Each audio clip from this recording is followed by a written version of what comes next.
എല്ലാവർക്കും നമസ്കാരം. ഭഗവാന്റെ പാതാര ബിന്ദുങ്ങളിൽ സാഷ്ടാംഗ പ്രണാമം ചെയ്തുകൊണ്ട് ഈ യോഗത്തിൻ്റെ അധ്യക്ഷ മാനേജിംഗ് കമ്മിറ്റി അംഗം ബഹുമാന്യനായ ശ്രീ VP സാബു വടക്കത്ത്, നല്ല രീതിയിലൂടെ സ്വാഗതം ആശംസിച്ച പ്രിയപ്പെട്ട നമ്മുടെ സഹോദരി ശാഖയുടെ പഞ്ചായത്ത് കമ്മിറ്റി അംഗം ശ്രീമതി മീര സജീവനോട് കൃതജ്ഞത പ്രകാശിപ്പിക്കുന്ന ബഹുമാന്യമായിട്ടുള്ള ശാഖയുടെ പഞ്ചായത്ത് കമ്മിറ്റി അംഗം ശ്രീമതി ഓമന രഘുനാഥ്, പ്രിയപ്പെട്ട ശാഖയുടെ സെക്രട്ടറി ശ്രീ ഷൈൻജു, അതുപോലെ പ്രിയപ്പെട്ട പ്രസിഡന്റ് ശ്രീ അനിയച്ചന്, ബഹുമാന്യമായിട്ടുള്ള യൂണിയൻ്റെ കമ്മിറ്റി അംഗം പ്രിയപ്പെട്ട സാബു ഡി ഇലിക്കളം, എല്ലാവർക്കും നമസ്കാരം. യൂണിയനിൽ ഒരു വലിയ പ്രതിഷേധ സംഗമം ഉണ്ടായിരുന്നു. ആ സംഗമത്തിൽ ഈ മോഹൻലാൽ പറഞ്ഞ പോലെ കിലോമീറ്റേഴ്സ് ആൻഡ് കിലോമീറ്റേഴ്സ് നടന്നു കഴിഞ്ഞപ്പോൾ വിഷമിച്ചു.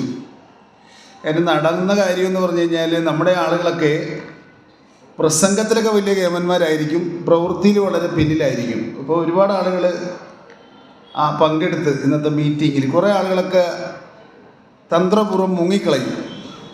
അപ്പം ഞാനിങ്ങനെ ഫ്രണ്ടിൽ പോകാതെ കണ്ട് ഏറ്റവും ബാക്കിൽ തന്നെ നിൽക്കുന്ന കാരണം പല ആളുകളും കാറ് ഓപ്പൺ ചെയ്യാൻ പോകുന്നു, വണ്ടി സ്റ്റാൻഡ് വെക്കാൻ പോകുന്നു, ചെരുപ്പിടാൻ പോകുന്നു. ഇവരൊക്കെ മുങ്ങാനുള്ള തയ്യാറെടുപ്പാണ്. അപ്പോൾ ഏതാണെങ്കിൽ എന്നെ കണ്ടു കഴിഞ്ഞിട്ട് ഇവർ പോകത്തില്ല. അങ്ങനെ ഞാൻ ഏറ്റവും ബാക്കിലൂടെ സഞ്ചരിച്ചാണ് ഇന്ന് ഈ പ്രതിഷേധ പ്രകടനത്തിൽ. നിങ്ങൾ ദൃശ്യ മാധ്യമങ്ങളിലൂടെ കാണാം. ഒരുപക്ഷെ കോട്ടയം മുൻപ് നടന്നിട്ടുള്ളതിനേക്കാളൊക്കെ ഒരുപടിയൊക്കെ നന്നായിട്ടുള്ള, ഞാൻ തന്നെ അതൊരു ആത്മപ്രശംസ നടത്തുന്നത് ശരിയല്ല. അതെൻ്റെ വിജയം കൊണ്ടല്ല, നമ്മുടെ അംഗങ്ങളോടുള്ള അല്ല നമ്മുടെ സംഘടനയോടുള്ള ആ താല്പര്യം കൊണ്ട് ഇന്ന് ഒരു വലിയ മഹാപ്രകടനമായിട്ടാണ് നമ്മളിന്ന് പ്രതിഷേധ യോഗം നടത്തിയത്. ആ പ്രതിഷേധ യോഗം ഗാന്ധി സ്ക്വയറിൽ പര്യവസാനിക്കുന്ന ആ സമയം വരെയും ഏതാണെങ്കിലും ആരും മുങ്ങിയില്ല. 3-4 പേര് പോയി, അവർ ഞാൻ കാണുകയും ചെയ്ത്. ഇനി അടുത്ത യോഗത്തിൽ വരുമ്പോൾ അവർ ഞാൻ വഴക്കൊക്കെ പറഞ്ഞെന്നൊക്കെ നിങ്ങളോട് പറഞ്ഞു തരും. അപ്പോൾ അതിലൊന്നും ഇടപെടണ്ട. അതാണ് അതിനെക്കുറിച്ച് പറയുന്നത്. അപ്പോൾ ഞാൻ ആകെ വിഷണ്ണ എനിക്ക് കഴിയത്തില്ലായിരുന്നു. ഇപ്പോൾ ബാലചന്ദ്ര മേനോൻ്റെ ചിത്രം പോലെയാണ് SNDP യൂണിയൻ്റെ പ്രവർത്തനം. കഥ, തിരക്കഥ, സംഭാഷണം, സംവിധാനം, അഭിനയം ഒക്കെ ഞങ്ങളാണ്.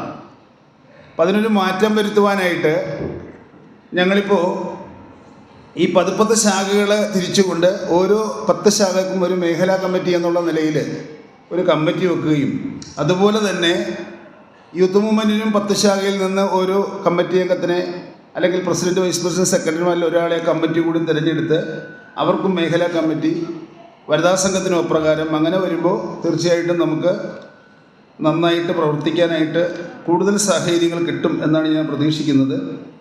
അപ്പോൾ ഏതാണെങ്കിലും ഇങ്ങനെ ഒരു ചടങ്ങാണെന്നൊന്നും ഞാൻ അറിഞ്ഞില്ല. ഞാനൊരു പ്രഭാഷണം നടത്തണമെന്നൊക്കെ ഞാൻ ഇപ്പോഴാണ് അറിയുന്നത്. ഞാൻ സാധാരണ രീതിയിൽ യൂണിയൻ്റെ ആളെന്നുള്ള നിലയിൽ വന്ന് ഉദ്ഘാടനം നടത്തുകയോ 2 വാക്ക് പറഞ്ഞു പോവുക എന്നുള്ളതാണല്ലോ ശരി. അപ്പം നിങ്ങൾ ഏതായാലും ഏൽപ്പിച്ചത് ഞാൻ പേടിച്ചാനോട് വന്നിരിക്കുന്നത്. എനിക്ക് ഈ ആനയെ നമ്മൾ സാധാരണ ഉത്സവത്തിന് ചെല്ലുമ്പോഴേ ആനയെ എവിടെയെങ്കിലും കൊണ്ട് തിളച്ച് കഴിയുമ്പോൾ ഈ പാപ്പാൻ ആനയുടെ മേത്തൊരു തോട്ടുചാരി വെക്കും. കാരണം തോട്ട് താഴ്ത്തി വീണ് ആന തല്ല് വാങ്ങും. ഇത് ആനക്കറിയാം. അത് കാരണം ആന അവിടെ എത്ര ബുദ്ധിമുട്ടുണ്ടെങ്കിലും ആന ആ തോട്ടി വീഴാതിരിക്കാനായിട്ട് ശ്രമിക്കും. ഇതുപോലെ നിങ്ങളുടെ പ്രിയപ്പെട്ട സെക്രട്ടറി എൻ്റെ മേത്തൊരു തോട്ടി ചാരിയിട്ടുണ്ട്. അപ്പം അത് കാരണം ഈ സെക്രട്ടറിനെ പേടിച്ചിട്ട് വേണം എനിക്ക് സംസാരിക്കാനായിട്ട്. എന്നോട് പറഞ്ഞിട്ടുണ്ട് എന്തൊക്കെ പറയണമെന്നും എന്തൊക്കെ പറയരുതെന്നൊക്കെ പറഞ്ഞിട്ടുണ്ട്. അപ്പോൾ ഇനിയിപ്പോൾ എൻ്റെ ട്യൂണിൽ പറയാൻ പറ്റത്തില്ല. എൻ്റെ ട്യൂണിൽ പറഞ്ഞു കഴിഞ്ഞാൽ ഇത് ഇവർക്ക് പിടിക്കത്തില്ല. അപ്പം നിങ്ങളുടെ ട്യൂണിലാണ് ഞാൻ പറയുന്നത്. അപ്പോൾ അതിൽ എന്നോടൊന്നും തോന്നണ്ട. അപ്പോൾ നമ്മുടെ സ്വാഗത പ്രാസംഗിക പറഞ്ഞല്ലോ, SNDP യോഗത്തിൻ്റെ ജനറൽ സെക്രട്ടറി അദ്ദേഹം നിലമ്പൂരിൽ നടന്ന SNDP യോഗത്തിൻ്റെ ഒരു പരിപാടിയിൽ ആ മലപ്പുറം ജില്ലയിൽ സ്വാതന്ത്ര്യത്തിന് ശേഷം ഏതാണ്ട് 7.5 പതിറ്റാണ്ടോട് അടുക്കുമ്പോൾ ആ മലപ്പുറം ജില്ലയിൽ ജനസംഖ്യാനുപാതികമായിട്ട് നമുക്ക് ലഭിക്കേണ്ട സാമൂഹ്യ നീതി ലഭിച്ചിട്ടില്ല എന്ന് നമ്മുടെ ഒരു യോഗത്തിൽ പറഞ്ഞു കഴിഞ്ഞപ്പോൾ നമുക്കറിയാം, മതത്തിൻ്റെ പേരിൽ രാഷ്ട്രീയ പ്രസ്ഥാനം രൂപീകരിച്ചുകൊണ്ട് മതേതരത്വം പറയുന്ന ആളുകൾ, മതത്തിൻ്റെ പേരിൽ രാഷ്ട്രീയ പ്രസ്ഥാനം രൂപീകരിച്ചിട്ടാണ് ഒരു മതേതരത്വം പറഞ്ഞുകൊണ്ടിരിക്കുന്നത്. ആ മതേതരത്വം പറയുന്ന ആ മതമേലധ്യക്ഷന്മാരെ അനുസരിക്കുന്ന അവർ പറയുകയാണ്, യോഗത്തിൻ്റെ ജനറൽ സെക്രട്ടറി വർഗീയ വിഷം ചീറ്റുകയാണെന്നാണ് പറയുന്നത്. നിങ്ങൾ മനസ്സിലാക്കണം, കേരളത്തിന് അല്ലെങ്കിൽ ഭാരതത്തിന് സ്വാതന്ത്ര്യം കിട്ടിയത് 1947 നമുക്കറിയാം. 1947 ഭാരതത്തിന് സ്വാതന്ത്ര്യം കിട്ടിക്കഴിഞ്ഞപ്പോൾ ഈ വെളുത്ത സായിപ്പിൻ്റെ കയ്യിൽ നിന്നും കറുത്ത സായിപ്പിലോട്ട് അധികാരം കിട്ടിയെന്നല്ലാതെ കണ്ട് കോരൻ ഇപ്പോഴും കുമ്പിളിലാണ് കഞ്ഞി. അതിൻ്റെ ഏറ്റവും വലിയ തെളിവ് ഈ മലപ്പുറത്ത് നമ്മൾ പഠിക്കണം. ഇവിടെ വലിയ മതേതരത്വം പറയുന്ന രാഷ്ട്രീയ പ്രസ്ഥാനങ്ങളൊക്കെ നെടുനായകത്വം വഹിക്കുന്ന നാടാണിത്. ആ നാട്ടിലൊക്കെ അവർ പറയുന്നത് നമ്മളെന്തെങ്കിലും പറഞ്ഞാൽ മതേതരത്വത്തിൻ്റെ ആ ഡാം പൊട്ടിപ്പോകുമെന്നാണ് പറയുന്നത്. നിങ്ങൾ മനസ്സിലാക്കേണ്ടത്, കേരളം ഉണ്ടായിട്ട് ഭാരതം ഉണ്ടായിട്ട് ഇന്ന് വരെയും എല്ലാ സംസ്ഥാനങ്ങളിലും ഒരു മന്ത്രിസഭ രൂപീകരിക്കുന്നതും മന്ത്രിമാരെ പ്രഖ്യാപിക്കുന്നതും മന്ത്രിമാരെ നിശ്ചയിക്കുന്നതും ഒക്കെ അവിടുത്തെ മുഖ്യമന്ത്രിയാണ്, അല്ലെങ്കിൽ ആ രാജ്യം ഭരിക്കുന്ന മുഖ്യമന്ത്രിയാണ്. മുഖ്യമന്ത്രി പോലും അറിയാതെ കണ്ട് പാണക്കാട്ടിരുന്നുകൊണ്ട് 4ാം മന്ത്രിനെ പ്രഖ്യാപിച്ചായിരുന്നല്ലോ. മറന്നുപോയോ ഇതൊക്കെ? 4ാമത്തെ മന്ത്രിയെ പാണക്കാട്ട് തങ്ങൾ പ്രഖ്യാപിച്ചായിരുന്നു. ഇവിടെ വന്നിട്ട് മതേതരത്വമൊന്നും തകർന്നില്ലായിരുന്നല്ലോ. ആ 4ാം മന്ത്രിനെ കൊടുത്തിട്ടല്ലേ ഉമ്മൻചാണ്ടിനെ കൊണ്ട് അവർ ഭരിപ്പിച്ചിട്ടുള്ളൂ. അപ്പോൾ നമ്മൾ കാശില്ലാത്തവൻ ചായക്കടയിൽ ചെന്ന് കഴിഞ്ഞ് ബിരിയാണി തിന്നിട്ടും പോകണം, അവൻ്റെ പാത്രത്തിട്ട് നോക്കി അവൻ തിന്നിട്ട് പോയി. കാലിച്ചായ കുടിക്കാൻ ചെന്നവൻ്റെ ഗതികേട് കൊണ്ട് ആ തിന്നിട്ടും പോയ പാത്രത്തിട്ട് നോക്കിപ്പോയാൽ കണ്ണുകുത്തി പൊട്ടിക്കുമെന്നാണ് ഈ പറഞ്ഞു വേണ്ടത്.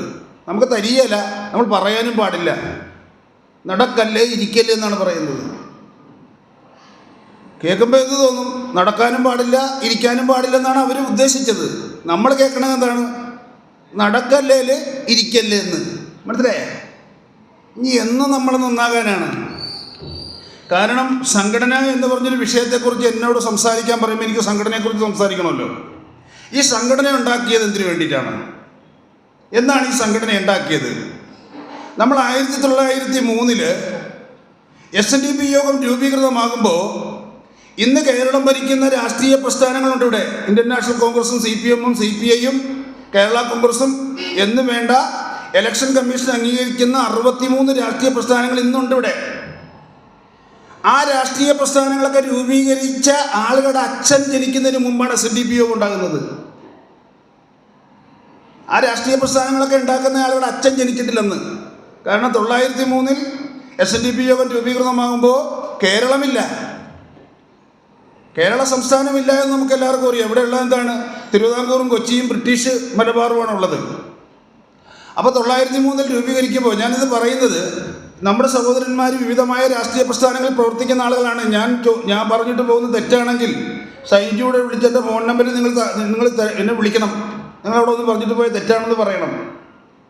നിങ്ങൾ ശ്രദ്ധയോടെ കേൾക്കണം. നമുക്ക് അറിവും തിരിച്ചറിവും വേണം. നിങ്ങളോട് ഞാൻ പറയുന്നത്, SNDP യോഗം രൂപീകൃതമാകുമ്പോൾ ഇന്ന് ഈ രാജ്യം ഭരിക്കുന്ന രാഷ്ട്രീയ പ്രസ്ഥാനം CPIM ആണ് നേതൃത്വം കൊടുക്കുന്നത്. അതൊക്കെ മുമ്പ് അവരുടെ മാതൃസംഘടനയുടെ പേര് കമ്മ്യൂണിസ്റ്റ് പാർട്ടി ഓഫ് ഇന്ത്യ എന്നായിരുന്നു.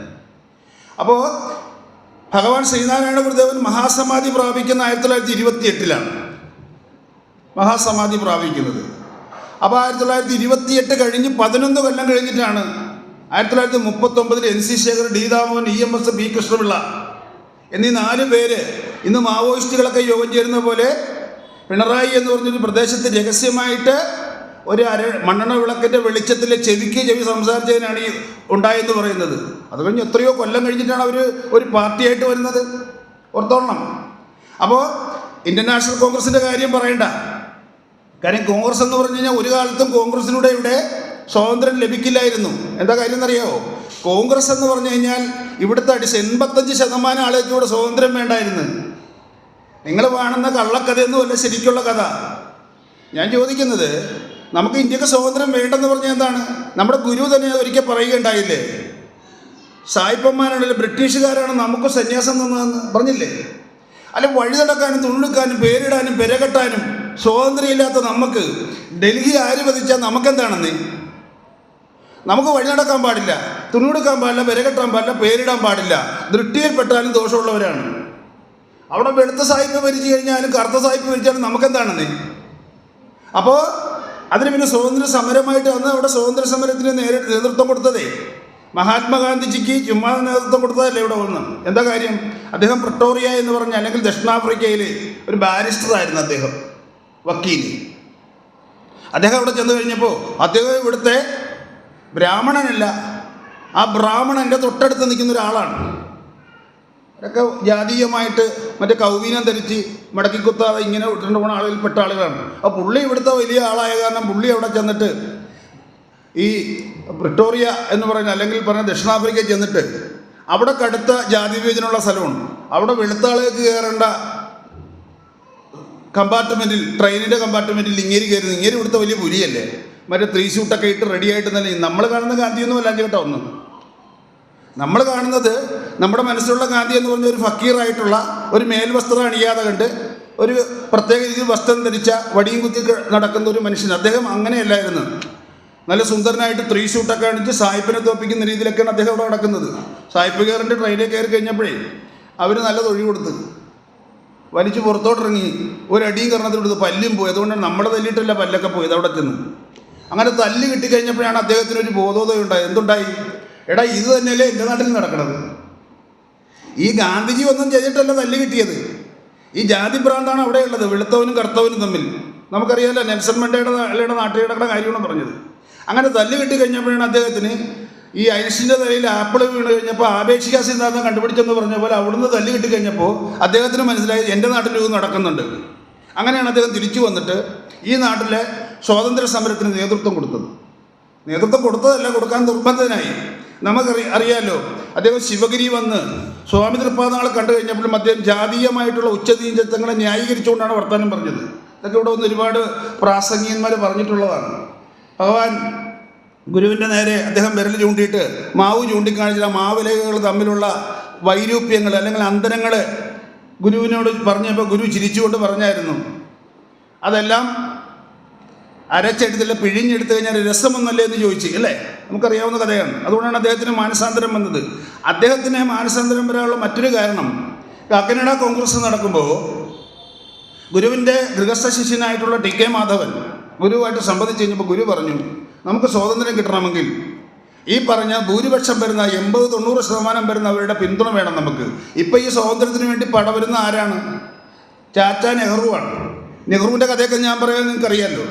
നെഹ്റു സ്കൂളിൽ നിന്ന് പഠിച്ചിട്ട് വരുമ്പോൾ 4 ഗേറ്റുണ്ട് ആ സ്കൂളിന്. 4 ഗേറ്റിലും കാറ് വന്ന് നിൽക്കും. എന്താണെന്നറിയാമോ? നെഹ്റുവിനെ കൊണ്ടുപോകാൻ. കാരണം നെഹ്റു ഏത് ഗേറ്റിൻ്റെ ഇടം വന്നു കഴിഞ്ഞാലും ആ ഗേറ്റിൻ്റെ അവിടെയുള്ള കാറേ കയറി പോകാം. ബാക്കി 3 കാറ് കാലിയാണ് പോകുന്നത്. അങ്ങനത്തെ വലിയ മോട്ടിലാൽ നെഹ്റുവിൻ്റെ വലിയ അതിസമ്പന്നനായ മകനാണ് അദ്ദേഹം. ബ്രിട്ടീഷുകാരെ തോൽപ്പിക്കുന്ന രീതിയിലാണ് ജീവിതം ജീവിക്കുന്നത്. അവർക്കൊന്നും ഇവിടെ കാര് ഭരിച്ചു കഴിഞ്ഞാൽ അവർക്കൊരു കുഴപ്പമില്ലെന്നേ. അപ്പോൾ നമ്മൾ പറയുന്നത്, ഞാൻ അതിലോട്ടൊന്നും പോകുന്നില്ല, പറഞ്ഞു വന്നാൽ അതിലോട്ട് ഒരുപാട് പോകുന്നു. അപ്പോൾ ഞാൻ പറഞ്ഞത്, ഇവിടെ നടക്കുന്ന സംഭവത്തിൽ നമ്മൾ അന്ന് ഇന്ത്യൻ നാഷണൽ കോൺഗ്രസ് എന്ന് പറഞ്ഞ സാധനം ഇവിടെ ഇല്ല. SNDP യോഗം ഉണ്ടാക്കുമ്പോൾ പിന്നെ മറ്റ് രാഷ്ട്രീയ കക്ഷികളുടെ കാര്യമൊന്നും പറയേണ്ട കാര്യമില്ലല്ലോ, അതങ്ങനെ പൊക്കോട്ടെ. പക്ഷെ 903 SNDP യോഗം ഉണ്ടാക്കുമ്പോൾ ഇവിടെ നമുക്കറിയാം ഈ പാർശ്വവൽക്കരിക്കപ്പെട്ട മുഴുവൻ മനുഷ്യർക്കും വേണ്ടിയിട്ടാണ് SNDP യോഗം ഉണ്ടാക്കിയത്. എൻ്റെ ബൈലോ നിങ്ങളെടുത്ത് പരിശോധിച്ച് നോക്കൂ. ഇവരാരും ഈ അന്തന ആനയെ കണ്ട പോലെ ഈ മുസ്ലിംകാരൻ പറയുന്ന നല്ല കാര്യം. നമ്മുടെ ആപ്തവാക്യം തന്നെ എന്താണ്? നമ്മുടെ ശരിക്കുള്ള ആപ്തവാക്യം എന്താണ്? ഏതുമില്ലാതെ സർവരും സോദരത്വേന വാഴുന്ന ഒരു മാതൃകാ സ്ഥാനത്തെ സംസ്ഥാപനം ചെയ്യാനാണ് SNDP യോഗം ഉണ്ടാക്കിയിരിക്കുന്നത്. പിന്നെ എന്താണ്? നമ്മളെ ഒരു ജാതിയല്ല, ഒരു സമുദായമാണ്. ജാതി വേറെ, സമുദായം വേറെ. ഒരു സമുദായത്തിൽ നമ്മൾ ജനിക്കുമ്പോൾ ആ സമുദായത്തിൻ്റെ ഉരുപയം ചെയ്യട്ടെ. ഇപ്പോൾ ശ്രീകൃഷ്ണൻ തായേ യശോദ എന്ന് പറഞ്ഞൊരു പാട്ട് നിങ്ങൾ കേട്ടിട്ടുണ്ട് അല്ലെ? ആയർ കുലത്തിൽ വന്ന മായൻ ഗോപാലകൃഷ്ണൻ ചെയ്യും ജാലത്തെ കേളടി തായേ എന്ന് പറഞ്ഞൊരു പാട്ട് നമ്മൾ കേൾക്കുന്നുണ്ട് അല്ലേ? അതിൽ പറയുന്നത് തന്നെയാണ് തായേ അല്ലയോ അമ്മേ. ഈ പറഞ്ഞ ആയർ കുലം എന്ന് പറഞ്ഞൊരു കുലമുണ്ട്, അവർ യദുകുലം, അതിൽ ജനിച്ചെന്നാണ് പറയുന്നത്. നമ്മുടെ നാട്ടിൽ ഓർക്കുന്നത് നായർ സഹോദരന്മാർ ഓർത്തിട്ടുള്ള നായർ കുലത്തിൽ വന്ന മായൻ ഗോപാലകൃഷ്ണൻ എന്നും പറഞ്ഞാണ് അവർ കിടക്കുന്നത്. അത് ആ നാട്ടിലെ UP-യിലത്തെ ഒരു ജാതിയാണ് അവർ, അല്ലെങ്കിൽ ഒരു സമുദായമാണ് അവർ. എന്ന മാതിരി ഇവിടെ ഒരു സമുദായമുണ്ട്. ആ സമുദായത്തെ വേടൻ്റെ വലയിൽപ്പെട്ടതുപോലെ പെട്ടുകിടക്കുന്ന ആളുകൾ ഒന്നിച്ചൊന്നായിട്ട് പറന്നുയരാനായിട്ടാണ് SNDP യോഗം ഉണ്ടാക്കിയിട്ട് അതിൻ്റെ ബൈലോയിൽ എഴുതി വെച്ചിട്ടുണ്ട്. നിങ്ങൾ വായിച്ചോ ഫ്രണ്ട് പേജിൽ. 18 വയസ്സും സ്ഥിരബുദ്ധിയും ശ്രീനാരായണ ധർമ്മത്തിൽ വിശ്വസിക്കുന്ന ഏതൊരു മനുഷ്യനും ഇതിൽ മെമ്പർഷിപ്പ് കിട്ടും. മെമ്പർഷിപ്പ് ഇവിടെ ബൈലോ ഇരിപ്പുണ്ട്, നോക്കിക്കോ. ഏതൊരു മനുഷ്യനും കിട്ടും. ഈ മതേതരത്വം എന്ന് പറഞ്ഞാൽ വൺ വേ ട്രാഫിക്കാണോ? നമ്മൾ പറയുന്ന മതേതരത്വം എന്ന് പറഞ്ഞാൽ ഓക്കെയാണ്. ഞാൻ ചോദിക്കണം, എൻ്റെ പൊന്നു സഹോദരന്മാരെ, ഇവിടെ മതത്തിൻ്റെ പേരിൽ എത്ര രാഷ്ട്രീയ പ്രസ്ഥാനങ്ങളുണ്ട്? ഈ മുസ്ലിം ലീഗ് എന്ന് പറഞ്ഞ രാഷ്ട്രീയ പ്രസ്ഥാനത്തിൻ്റെ വോട്ടടിത്തറ അല്ലെങ്കിൽ ഫൗണ്ടേഷൻ ആരാണ്? മുസ്ലിം സഹോദരന്മാരാണ്. നമ്മളവരെയൊന്നും കുറ്റം പറയുന്നില്ല. അവർ മത്സരിക്കുകയും ജയിക്കുകയും വിജയിക്കുകയും മന്ത്രിയും MLA യും MP ഒക്കെ ആയിക്കോട്ടെ. കാര്യം മരത്തിൻ്റെ നാശം കോടാലിക്കൈ. നിങ്ങളാരും ഒരു കാലത്തിനും സമുദായത്തിന് വോട്ടൊന്നും ചെയ്യാൻ പോണില്ല, ഉറപ്പുള്ള കാര്യമാണ്. നമ്മൾ ഓരോരോ കാര്യം പറഞ്ഞിട്ട് അടിമ കൈക്ക് ചങ്ങല ഇട്ടിട്ട് അത് അലങ്കാരമെന്ന് പറഞ്ഞ പോലെ നടക്കുന്ന ആളുകളാണ് നമ്മളിനി ഈ വംശനാശ ഭീഷണി നേരിടുന്ന സിംഹവാലം കുരങ്ങിൻ്റെ പട്ടികയിലോട്ട് നമ്മൾ പോകും. കാര്യം എന്താണ്? ഇവിടെ കേരള കോൺഗ്രസിൻ്റെ രാഷ്ട്രീയ അടിത്തറ ഏതാണ്? അവർ നമ്മൾ കുറ്റം പറയണം. അവർ നമ്മുടെ സഹോദരന്മാരാണെന്നേ. അവർ നമ്മൾ കുറ്റം പറയുകയല്ല ചെയ്യുന്നത്. അവർ എങ്ങനെയാണ് ജീവിത വിജയം നേടുന്നെന്നുള്ള തിരിച്ചറിയാനാണ് ഞാനിത് പറയുന്നത്, അല്ല അവരെ കുറ്റപ്പെടുത്താനല്ല. നിങ്ങളുടെ കുടുംബവുമായിട്ട് ഒരുമിച്ച് ഒന്നിച്ചിരുന്ന് ഊണ് കഴിക്കുകയും ഒരുമിച്ച് ഒരു സ്കൂളിൽ പഠിക്കുകയും കോളേജിൽ പഠിക്കുകയും ഇപ്പോഴും നമ്മുടെ വ്യക്തിഗതമായിട്ടുള്ള സുഖദുഃഖങ്ങൾ പങ്കുവെക്കുകയും ചെയ്യുന്ന ആളുകളാണ് അവർ. അവരൊന്നും നമ്മൾ കുറ്റപ്പെടുത്താനേ പാടില്ല. അവരാരും ഇവിടെ കപ്പൽ കയറി വന്ന ആളുകളല്ല. ഈ പ്രദേശത്ത് താമസിക്കുന്ന ക്രിസ്ത്യൻ സഹോദരന്മാർ തോമാസ് ശ്ലീഹ കപ്പലെ കൊണ്ടുവന്നാണോ അവർ? അല്ല. തോമാസ് ശ്ലീഹയും 2-3 ആളുകളാണ് ഇവിടെ ആ സുവിശേഷം, അല്ലെങ്കിൽ അവരുടെ ഭാഷ പറഞ്ഞ സുവിശേഷം നല്ലൊരു വിശേഷം എന്നാണ് അതിൻ്റെ അർത്ഥം. ക്രിസ്തുവിൻ്റെ നല്ല വിശേഷം പറഞ്ഞപ്പോൾ അന്ന് നമ്മുടെ ആളുകളാണെന്നേ അവരൊക്കെ മതം മാറിയത്. കാര്യം എന്താണ്?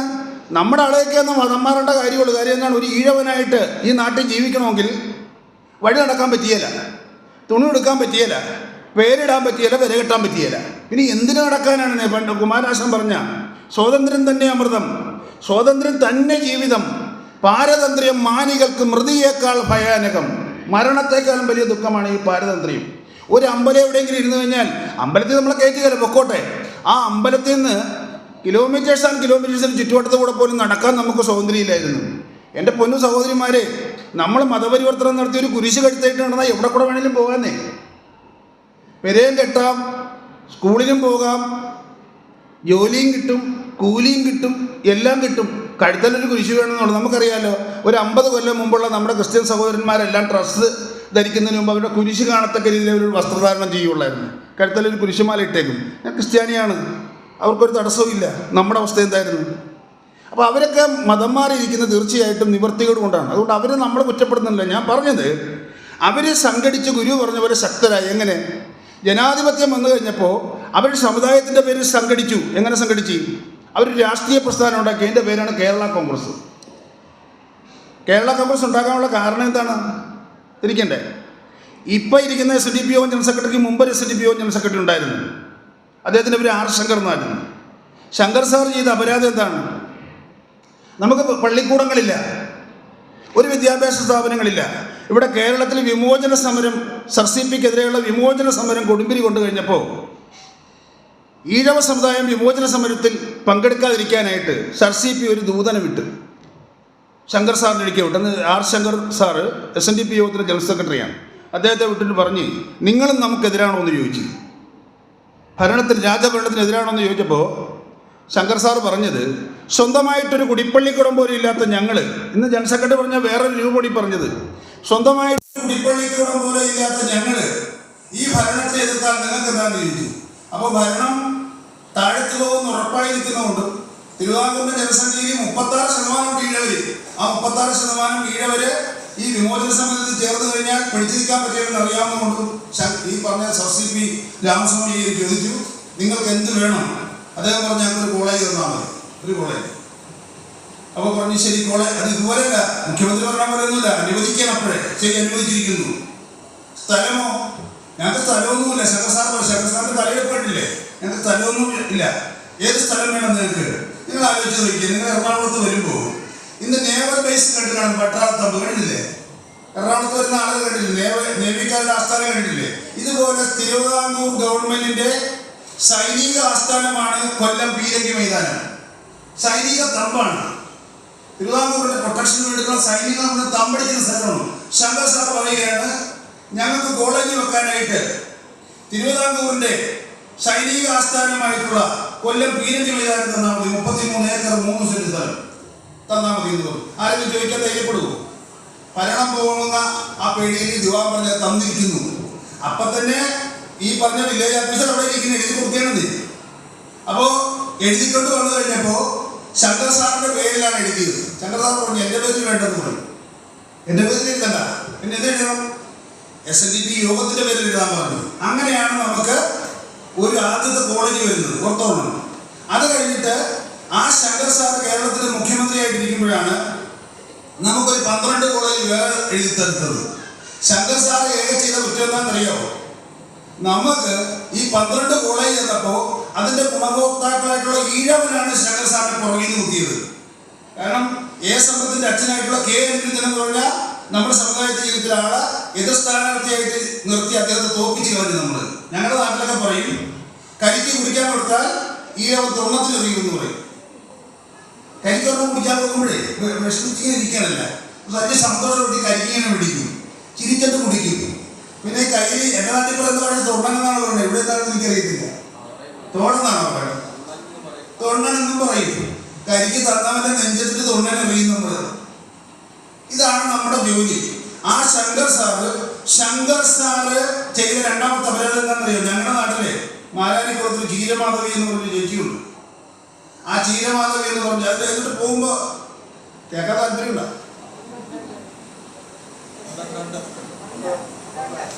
ഇത് കുഴപ്പമുണ്ടോ? എനിക്ക് ഇങ്ങനെ അസുഖമുണ്ട്, എനിക്ക് മൈക്ക് കാണാൻ പാടില്ല. നിങ്ങൾ നിർത്താൻ സ്റ്റോപ്പറല്ല, ഇങ്ങനെ പറഞ്ഞാൽ പോകും. അപ്പൊ നമ്മൾ അത്രയും വലിയ കത്തണ്ടല്ലേ? അപ്പൊ നമുക്ക് കുറച്ച് റിവേഴ്സിലായിട്ട് വരാം. ഇതൊക്കെ എന്തൊരു കുഴപ്പമില്ല, അല്ലെങ്കിൽ ക്ഷമിച്ചേ അവിടെ പറഞ്ഞ് അവസാനിപ്പിക്കാം. അപ്പൊ ഞാൻ പറഞ്ഞു വന്നത്, ഈ ചീരമാധവി എന്ന് പറഞ്ഞ ആ സ്ത്രീ ശങ്കർ സാർ മുഖ്യമന്ത്രിയായിട്ടിരിക്കുന്നു. ഇന്നത്തെ കേരള കോൺഗ്രസിന്റെ സ്ഥാപക നേതാവായിട്ടുള്ള PT ചാക്കോ ആഭ്യന്തര വകുപ്പും കൈകാര്യം ചെയ്യുന്ന വേളയിൽ ഈ ആലപ്പുഴ ജില്ലയിലെ മാരാരിക്കുളം എന്ന് പറഞ്ഞൊരു പ്രദേശത്ത് അവിടുത്തെ കണ്ടൽ കൃഷി എന്ന് പറയും ഞങ്ങളുടെ നാട്ടില്. അതായത് ചീര, വാഴ, തക്കാളി, വേറെ കുറച്ച് സാധനങ്ങളുണ്ട്. ഇതൊക്കെ കൃഷി ചെയ്ത് ഉപജീവനം നടത്തുന്ന ഒരു ചേട്ടത്തിയുണ്ട്. അവിടെ ഈ പറഞ്ഞ PT ചാക്കോ ആഭ്യന്തര വകുപ്പ് മന്ത്രി എന്നുള്ള നിലയിൽ ലത്തീൻ കത്തോലിക്കല് ഈ ചീരമാധവി ചേച്ചിയുടെ സ്ഥലം ഇരിക്കുന്ന സ്ഥലത്ത് അവർ ബലമായിട്ട് ക്രിസ്ത്യാൻ സഹോദരന്മാരുടെ ഒരു സെമിത്തേരി ഉണ്ടാക്കാൻ ശ്രമിക്കുകയും ചീരമാധവി എന്ന് പറഞ്ഞ സഹോദരി അതിൽ എതിർക്കുകയും ചെയ്തു. അങ്ങനെ വന്നപ്പോൾ ആഭ്യന്തര വകുപ്പിൽ ഇന്നത്തെ പോലീസല്ലേ, അന്നത്തെ പോലീസിനെ കണ്ടു കഴിഞ്ഞാൽ ഇന്നത്തെ ആളുകളെ പോലും പറഞ്ഞാൽ മനസ്സിലാകത്തില്ല. ഒരു 50 വയസ്സിന് മുകളിലുള്ള ആളുകൾക്ക് പറഞ്ഞാൽ മനസ്സിലാക്കാൻ പറ്റും. ഒരു കൂമ്പാട പോലത്തെ തൊപ്പിയൊക്കെ വെച്ച് ഒരു നിക്കറൊക്കെ ഇട്ട് നിക്കറിന്റെ കുഴപ്പങ്ങളൊക്കെ കാണിക്കാനായിട്ട് നിക്കറിന്റെ മുമ്പിൽ ഒരു കൂമ്പാടം വേറെ ഉണ്ടാക്കി അമ്പലത്തിൽ വരുമ്പോൾ പെണ്ണുങ്ങളൊക്കെ എഴുതി പോയിക്കളായിരുന്നു. ഈ സാറ് ഈ നിക്കർ കൊണ്ടിട്ട് നമ്മൾ അടുത്തോടെ വന്നു കഴിഞ്ഞാൽ പേടിക്ക് മുകളാട്ടാക്കാൻ നോക്കിക്കഴിഞ്ഞാൽ ഒരാഴ്ചത്തൊക്കെ പിന്നെ ബോധം ചെയ്യരുത് നമുക്ക്. അതുപോലത്തെ സാധനമൊക്കെ ഇട്ടാണ് ഇവർ വരുന്നത്. അപ്പൊ ഈ ഏമാനെന്ന് വിളിച്ചോളും. ആ പോലീസ് എന്ന് പറഞ്ഞു കഴിഞ്ഞാൽ പോലീസ് എന്ന് എഴുതി കാണിച്ചാൽ അവരെ പേടിയാന്നാണ് പറയുന്നത്. എന്നിട്ട് ആളെ പറഞ്ഞ് പേടിപ്പിക്കുന്നതെന്നറിയോ? ശ്രീപത്മനാഭന്റെ മുദ്ര തലയെ കയറി കഴിഞ്ഞാലേ അവന് ആനന്ദരോ ചെയ്യാൻ പാടില്ലാണ് പറയുന്നത്. അവനെ പേടിപ്പിക്കുന്നത്. അങ്ങനെ ഈ പോലീസെല്ലാം വന്ന് ചീരമാധവി ചേച്ചിയുടെ ആ വയല് നികത്താൻ തുടങ്ങി കഴിഞ്ഞപ്പോ ശങ്കർ സാറിന്റെ ഉള്ളിലുള്ള രാഷ്ട്രീയക്കാരൻ മരിക്കുകയും യോഗത്തിന്റെ ജനറൽ സെക്രട്ടറി എന്നുള്ള ആത്മാഭിമാനം ഏറ്റെടുത്തുകൊണ്ട് എനിക്ക് എന്റെ സ്ഥാനത്തോടും വലുത്, എന്റെ സ്ഥാനത്തേനും വലുത് എന്റെ സമുദായമാണെന്ന് ഉറക്കെ പ്രഖ്യാപിച്ചുകൊണ്ട് ഈ PT ചാക്കോനെ അദ്ദേഹം പിരിച്ചുവിട്ടു.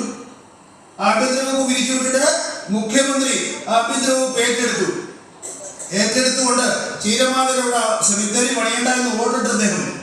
അതാണ് ഈ കാക്കക്കും തൻകുഞ്ഞി പൊൻകുഞ്ഞി. അതിന് പ്രതിഫലമായിട്ട് അവർ ചെയ്തറിയാവോ? അന്നാണ് അതിനു വേണ്ടിയിട്ടാണ് കേരള കോൺഗ്രസ് ഉണ്ടാക്കുന്നത്. കേരള കോൺഗ്രസ് ഉണ്ടാക്കുമ്പോൾ ഇവിടുത്തെ ക്രൈസ്തവ സഹോദരന്മാരും അന്നത്തെ നായർ സഹോദരന്മാരും കൈകോർത്തുകൊണ്ട് മന്ദൂർരാമന്റെയും PT ചാക്കോന്റെയൊക്കെ നേതൃത്വത്തിൽ കൈകോർത്തുകൊണ്ട് അന്ന് ഒരു പ്രതിജ്ഞ എടുത്തായിരുന്നു. ഇനി കേരളത്തില് ഇന്ത്യൻ നാഷണൽ കോൺഗ്രസിലൂടെ ഒരു ഈഴവനെ മുഖ്യമന്ത്രിയാക്കില്ല എന്നുള്ള ഒരു തീരുമാനം അവരെടുത്തായിരുന്നു. മതേതരം ചിന്തിക്കുന്നത് നിങ്ങൾ മനസ്സിലാക്കണം. ഇന്ന് ഞാൻ കഴിഞ്ഞ പ്രാവശ്യം നമ്മുടെ കോൺഗ്രസിന്റെ ഒരു നേതാവ് ഇവിടെ ഉണ്ടായിരുന്നു. നിങ്ങൾ എല്ലാവരും ചിന്തിക്കണം. ഇന്ന് വരെയും ശങ്കർ പ്രസാദിന് ശേഷം കോൺഗ്രസില് ഒരു ഈഴവനെ മുഖ്യമന്ത്രിയാക്കിയിട്ടുണ്ടോ? ഉണ്ടാ? അതിലാളില്ലാത്തതുകൊണ്ടാണ്. AK ആന്റണിയും വയലാർ രവിയും വെച്ച് നോക്കുമ്പോൾ വയലാർ രവിയുടെ 7 അയലത്തൂടെ പോകാൻ AK ആന്റണിക്ക് സാധിക്കത്തില്ല. കാരണം ഞങ്ങളുടെ നാട്ടുകാരാണ് രണ്ടുപേരും. സുധീരൻ മോശമാണോ? പത്മരാജൻ മോശമാണോ? ഇങ്ങനൊരു നീണ്ട നില തന്നെ നിൽപ്പുണ്ട് അല്ലേ? ഇപ്പൊ നിൽക്കുന്ന സുധാകരൻ മോശമാണോ? ഇവരൊക്കെ ആക്കുന്നതാണ് പ്രവർത്തിക്കുന്നത്. ഒരിക്കലും ആക്കത്തില്ല. കാര്യം എന്താണ്? ഞണ്ടിന് പടങ്ങ് വേണ്ടെന്നാണ് പറയുന്നത്. ഞണ്ടിന് പടങ്ങ് വേണ്ടെന്നാണ്. മുമ്പേ പോണ ഞണ്ട് പുറകെ വന്ന് ഞണ്ടിനെ ലോക്ക് ചെയ്ത് പിടിച്ചോളൂ. ഈഴവനോ അതുപോലെ തന്നെയാണ്. നിന്നെയും കൊല്ലി ഞാനും ചാവുന്നതാണ് നമ്മുടെ പൊതുവായിട്ടുള്ള ലക്ഷ്യങ്ങൾ. അതുകൊണ്ട് പ്രിയപ്പെട്ട സഹോദരന്മാരെ, ഞാൻ പറഞ്ഞു വന്നത് എൻ്റെ രാഷ്ട്രീയ പ്രത്യേക ഇവിടെ നിർത്തുകയാണ്, സമുദായത്തിലോട്ട് വരികയും. ഇതുകൊണ്ട് നിങ്ങൾക്ക് ഇത്രയും മതി. നിങ്ങൾക്ക് സമാധാനമായിട്ട് ജീവിക്കണമല്ലേ? അല്ലേ? സമാധാനമായിട്ട് ജീവിച്ചു. ഞാനിതൊക്കെ പറഞ്ഞത് ഒരു പെർസെന്റ് പോലും എൻ്റെ ഉള്ളിൽ നിന്ന് വന്നായിട്ട് പറയാമെന്നൊന്നും കേട്ടോ. അതുകൊണ്ട് SNDP യോഗം രൂപീകൃതമായത് 1903-ലാണ്. SNDP യോഗം രൂപീകൃതമായി കഴിഞ്ഞപ്പോൾ ഇവർ മനസ്സിലാക്കേണ്ടത് ഈ സമുദായത്തിന്റെ ആധ്യാത്മികവും ഭൗതികവുമായിട്ടുള്ള ശ്രേയസ്സിനും പ്രയസിനും വേണ്ടിയാണ് ഉണ്ടാക്കിയിരിക്കുന്നത്. ഇതൊരു സമര സംഘടനയായിരുന്നു. ഈ സമര സംഘടന പൊരുതി നേടിയാണ് ഇവിടെ കാണുന്നതല്ല. ഇവരൊക്കെ കള്ളമാണ് പറയുന്നത് ഈ പൊളിറ്റീഷ്യന്മാരെല്ലാം. കാര്യം എന്താണ്? ഇവിടെ ക്ഷേത്രപ്രവേശന വിളംബരം മേടിച്ചു തന്നത് രാഷ്ട്രീയക്കാരാണെന്ന് കള്ളം പറയുന്നു. അത് വിശ്വസിക്കുന്ന നിങ്ങൾ. ശ്രീനാരായണ ഗുരുദേവൻ മഹാസമാധി പ്രാപിച്ചത് 1928 ക്ഷേത്രപ്രവേശന വിളംബരം വന്നത് ഗുരുദേവൻ മഹാസമാധി പ്രാപിച്ച് 8 വർഷം കഴിഞ്ഞാണ് 1936. ഗുരുദേവൻ മഹാസമാധി പ്രാപിക്കുന്നതിന് 8 വർഷം മുമ്പ് പറഞ്ഞ് നമുക്കിനി ക്ഷേത്രങ്ങൾ വേണ്ടെന്ന് പറഞ്ഞില്ല. നമുക്കിനി ക്ഷേത്രങ്ങൾ വേണ്ട, നമുക്ക് എന്ത് വേണമെന്നാണ് പറഞ്ഞത്? വിദ്യാലയങ്ങൾ. നമ്മളത് തുടങ്ങിയോ? ഇല്ല. ഞങ്ങളുടെ നാട്ടിൽ തുടങ്ങി. ഞങ്ങളുടെ നാട്ടിൽ ശ്രീകണ്ഠേശ്വരം എന്നുള്ളൊരു ക്ഷേത്രത്തെ ഭഗവാൻ പ്രതിഷ്ഠിച്ചവിടെ തന്നായിരുന്നു. അന്ന് ഭഗവാൻ പറഞ്ഞത് ഇവിടെ കരിയും വേണ്ട, കരിമരുന്നും വേണ്ട, ഇവിടെ നാം കാണുന്നത് സരസ്വതി ക്ഷേത്രമാണെന്ന് അന്ന് പറഞ്ഞു. ഒരു കക്കാവാരുടെ കേന്ദ്രമായിരുന്നത് ഈ പറഞ്ഞ പൂച്ചാക്കൽ എന്ന പ്രദേശത്ത്. ഒരു ഗതിയും പരഗതിയില്ലാത്ത കുറച്ച് പാവങ്ങൾക്ക് വേണ്ടിയിട്ടാണ് ഗുരുദേവൻ പറഞ്ഞ് 2 കൂട്ടരെയാണ് ഗുരു അനുഗ്രഹിക്കുന്നത്. കുമരകത്തുകാരെ അനുഗ്രഹിച്ചായിരുന്നു ഭഗവാൻ, അല്ലേ? കുമരകം എന്ന് പറഞ്ഞ പേരിന് മറ്റൊരു അർത്ഥം കൂടി അറിയാമോ നിങ്ങൾക്ക്? കുമരകൻ എന്ന് പറഞ്ഞ ആരാണ്? ഈ സുബ്രഹ്മണ്യൻ. അവനെ പിടിച്ച് അകത്ത് വെച്ചിരുന്ന ആളുകളാണ് അവർ. അവർക്ക് അഹന്തയുണ്ട് കേട്ടോ, കാശ് മാത്രമേ ഉള്ളൂ. ഈ കുമരകംകാരി ഒരു പ്രത്യേക ടെറിട്ടറിയായിട്ടാണ് അവർ കഴിയുന്നത്. നമ്മുടെ SNDP നിങ്ങൾക്ക് അറിയാമല്ലോ, 103 ശാഖയുണ്ടെങ്കിലും അവിടുന്ന് 5 ശാഖ വരുമ്പോൾ അവരൊരു പ്രത്യേക വിദേശത്ത് നിന്ന് വന്ന പോലെയാണ് അവർ വരുന്നത്. കാര്യം എന്താണ്? ഈ വിഷമുള്ള പാമ്പിനെയും കാശുള്ള ആളുകളെയും നമുക്ക് തിരിച്ചറിയാം. വിഷമുള്ള പാമ്പിനെ കാണുമ്പോൾ അറിയാവും കല്ലെറിഞ്ഞ അവൻ പോകത്തില്ല. വിഷയില്ലാത്ത ഞങ്ങളുടെ നാട്ടിലുള്ള പൊട്ടറ്റിയതിൻ്റെ അവസ്ഥ കണ്ട ഏത് വഴിക്ക് പോലും. അപ്പൊ ഗുരു പറഞ്ഞത് കേട്ട് അവര് വിദ്യാലയങ്ങൾ ഉണ്ടാക്കി. ആ വിദ്യാലയങ്ങളുടെ പ്രസക്തിയാണ് ഈ പറഞ്ഞ ഈ കുമരനെ പിടിച്ച് അകത്ത് വെച്ചത്. കുമരനെ പിടിച്ച് അകത്ത് വെച്ച് നിങ്ങൾ അകത്ത് വെച്ചിട്ടില്ല. കുമരൻ പുറത്ത് നിൽക്കുകയാണ്. കുമരൻ കുഴപ്പക്കാരനാണ്. മയിലാണ് കയ്യിൽ നിൽക്കുന്നത്. മയിലെടുത്തും സ്ഥിരമായിട്ട് നിൽക്കുന്നില്ല. ഇത് പറന്നു പോകും. മനസ്സിലായോ? ഗുരുവിന്റെ കഥകൾ വായിച്ചാൽ നിങ്ങൾക്കറിയാം ഈ കുമരനെ എങ്ങനെ പിടിക്കണമെന്നുള്ളത്. അപ്പം അതുകൊണ്ട് ആ കുമരനെ പിടിച്ചു വെച്ചുകൊണ്ട് അവർ രക്ഷപ്പെട്ടു. ഇതുപോലെ തന്നെ ഞങ്ങളുടെ നാട്ടിലെ ശ്രീകണ്ഠേശ്വരം ഒരു ക്ഷേത്രമുണ്ട്. ഭഗവാൻ അവിടെ ഒന്ന് പ്രതിഷ്ഠിച്ചതാണ്. അവിടെ ആ ശ്രീകണ്ഠേശ്വരം ക്ഷേത്രത്തിൽ പ്രതിഷ്ഠിക്കാനായിട്ടുള്ള ശിവലിംഗേ എൻ്റെ അമ്മയൊക്കെ പറയുന്നത് ഒരു കേവ് വെള്ളം എന്ന് പറയും. നിങ്ങളുടെ നാട്ടിൽ എന്താ പറയുക? കേവ് വെള്ളം എന്ന് പറഞ്ഞാൽ ഒരുപാട് ആളുകളുടെ കേവ് വെള്ളത്തിൽ ഒരുപാട് ആളുകളുടെ പ്രയത്നത്താലാണ് ഇത് കൊണ്ടുവരികയും ആ കായലിൻ്റെ അവിടെ നിന്ന് ചാക്കിൽ കെട്ടി കാളയെ കൊണ്ട് വലിപ്പിച്ചാണ് ഇത് ശ്രീകണ്ഠേശ്വരത്ത് കൊണ്ടുവന്നത്. ഗുരു വന്നവിടെ ചെയ്തത് ഒരു മേസ്തരി കല്ലാശാരിയൊക്കെ വന്നിട്ട് ഒരു ഇഷ്ടികെടുത്ത് മടല കിട്ടുന്ന ലാഘവത്തോടെയാണ് ഇതെടുത്ത് പ്രതിഷ്ഠിച്ചെന്നാണ് പറയുന്നത്. നിങ്ങൾക്ക് ഇന്നൊന്നും വിശ്വസിക്കാൻ പറ്റുന്നില്ല. അതാണ് ഗുരു ചോദിച്ചത്, നമ്മുടെ ജീവചരിത്രം എഴുതിയാൽ വരും തലമുറ വിശ്വസിക്കുമെന്ന് ചോദിച്ചു. കാര്യം എന്താണ്? ആയിരക്കണക്കിന് ആളുകൾ സാക്ഷികളാണെന്ന്. ഇത് കൂളായിട്ട് നമ്മളൊക്കെ മതിൽ കെട്ടാനൊക്കെ വിളിക്കുമ്പോൾ ഒരു കല്ലാശാരി വന്നിട്ട് ഇപ്പൊ സിമെന്റ് കെട്ടൊക്കെ എടുത്ത് വെക്കുന്ന ലാഘവത്തോടെ ഈ 19 പേര് വിളിച്ചിട്ടുണ്ടെന്ന് സാധനം എടുത്ത് പ്രതിഷ്ഠിച്ചാണ് ഈ ഗുരു. മനസ്സിലായോ?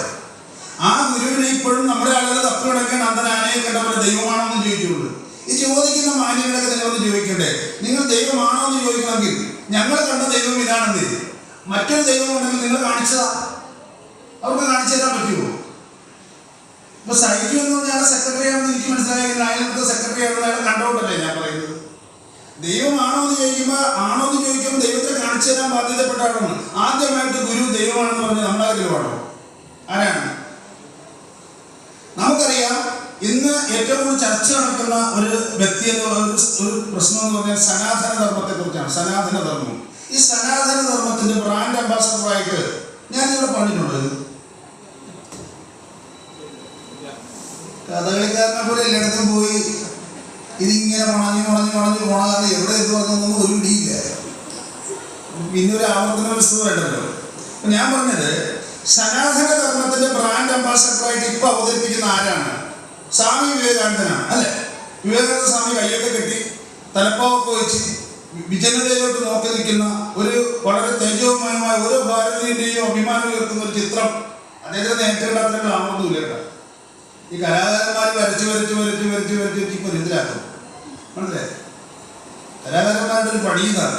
അപ്പൊ അത് വേറെ കാര്യം, അവിടെ ഇരിക്കട്ടെ, നല്ല കാര്യം. അദ്ദേഹമാണ് ഈ പറയുന്ന സനാതന ധർമ്മത്തിന്റെ ബ്രാൻഡ് അംബാസഡർ. അദ്ദേഹത്തിന്റെ ഗുരുവിന്റെ പേരാണ് ശ്രീരാമകൃഷ്ണ പരമഹംസൻ, അല്ലെ? ഈ ശ്രീരാമകൃഷ്ണ പരമഹംസന്റെയും വിവേകാനന്ദ സ്വാമിയുടെയും നാട്ടിൽ നിന്ന് ഇവരൊക്കെ ജീവിച്ചിരിക്കുമ്പോൾ ഒരു സമാധിസ്ഥരാകുന്നതിന് മുമ്പ് ആ നാട്ടിൽ നിന്ന് വന്നൊരു മഹാനുഭാവൻ ഉണ്ടായിരുന്നു. അദ്ദേഹത്തിന്റെ പേരാണ് രവീന്ദ്രനാഥ ടാഗോർ. എല്ലാവർക്കും അറിയാമല്ലോ. അദ്ദേഹം നോബൽ സമ്മാന ജേതാവാണ്. മാത്രവുമല്ല, അദ്ദേഹം ഉത്തമനായ ഒരു മഹർഷിയാണ്.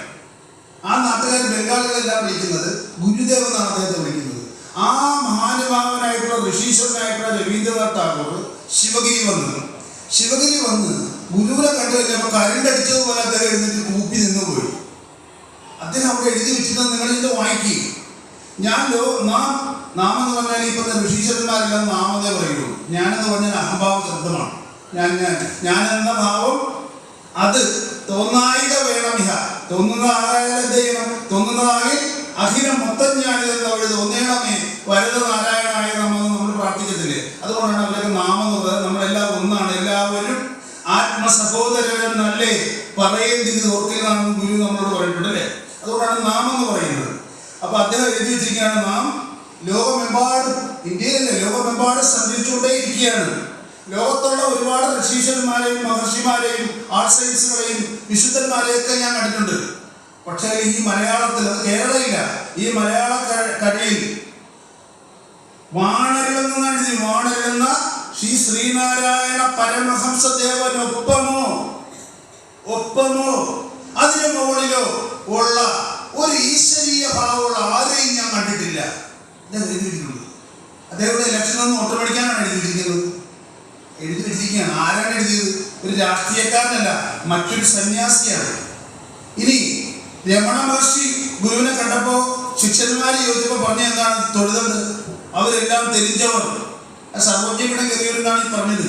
ഇതുകൊണ്ടാണ് കുമാരനാശാൻ പറഞ്ഞില്ലേ, വേദാഗമസാരങ്ങൾ അറിഞ്ഞങ്ങ് ഒരുവൻ താൻ വേദാദികൾ കൈവിട്ട് വിജയിപ്പൂ ഗുരുമൂർത്തി നമ്മളെ പഠിപ്പിക്കുന്നുണ്ട്. ഒറ്റ ആളുകളെന്നാണ് പറയുന്നത്. കുമാരനാശാൻ കഴിവുപോലെ ഗുരുവിനെ പിന്തുടർന്നതാണ്. അപ്പോൾ ആ രവീന്ദ്രനാഥ ടാഗോറാണ് ആദ്യം ചോദിച്ചത് ഈ ദൈവമാണ് നമ്മളല്ല. രണ്ടാമത്തെ കാര്യം, അത് മുമ്പ് ഗുരുവിനെ അനുഭവിച്ചറിഞ്ഞ ഗുരുവിന്റെ പിന്നാലെ നടന്ന ഈ പറഞ്ഞ കൊച്ചപ്പിള്ള എന്ന് പൂർവാശ്രമത്തിൽ നാമമുള്ള നായർ സമുദായത്തിൽ ജനിച്ചുവെന്ന് നമ്മളൊക്കെ സാമുദായിക അടിസ്ഥാനത്തിൽ ചിന്തിക്കുന്ന ശിവലിംഗനാഥ സ്വാമികളാണ് പറഞ്ഞത്. ഇത് സാധാരണ മനുഷ്യനല്ല. എന്താണ് പിന്നെ പറഞ്ഞത്?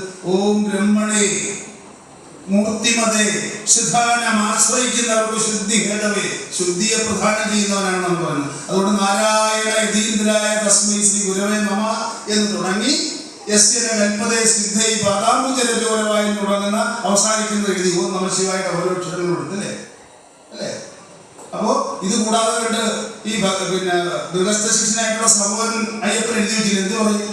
ഗൃഹം വസ്ത്രം ദേഹം അശനമാശയം ഇതുകളിൽ ഞങ്ങൾ പരമശുദ്ധിയെ സ്വയമനുഷ്ഠിക്കാൻ പറയാതോതുമാ തിരുസന്നിധാനം അലഭ്യമായത്. ഗുരുവിനെ കാണാൻ ചെല്ലുമ്പോഴേ ആരും പറയണ്ട, 5 കാര്യങ്ങൾ നമ്മൾ ശുദ്ധം പാലിക്കും. എന്താണ്? ഗൃഹം, വസ്ത്രം, ദേഹം, അശനം, ആശയം.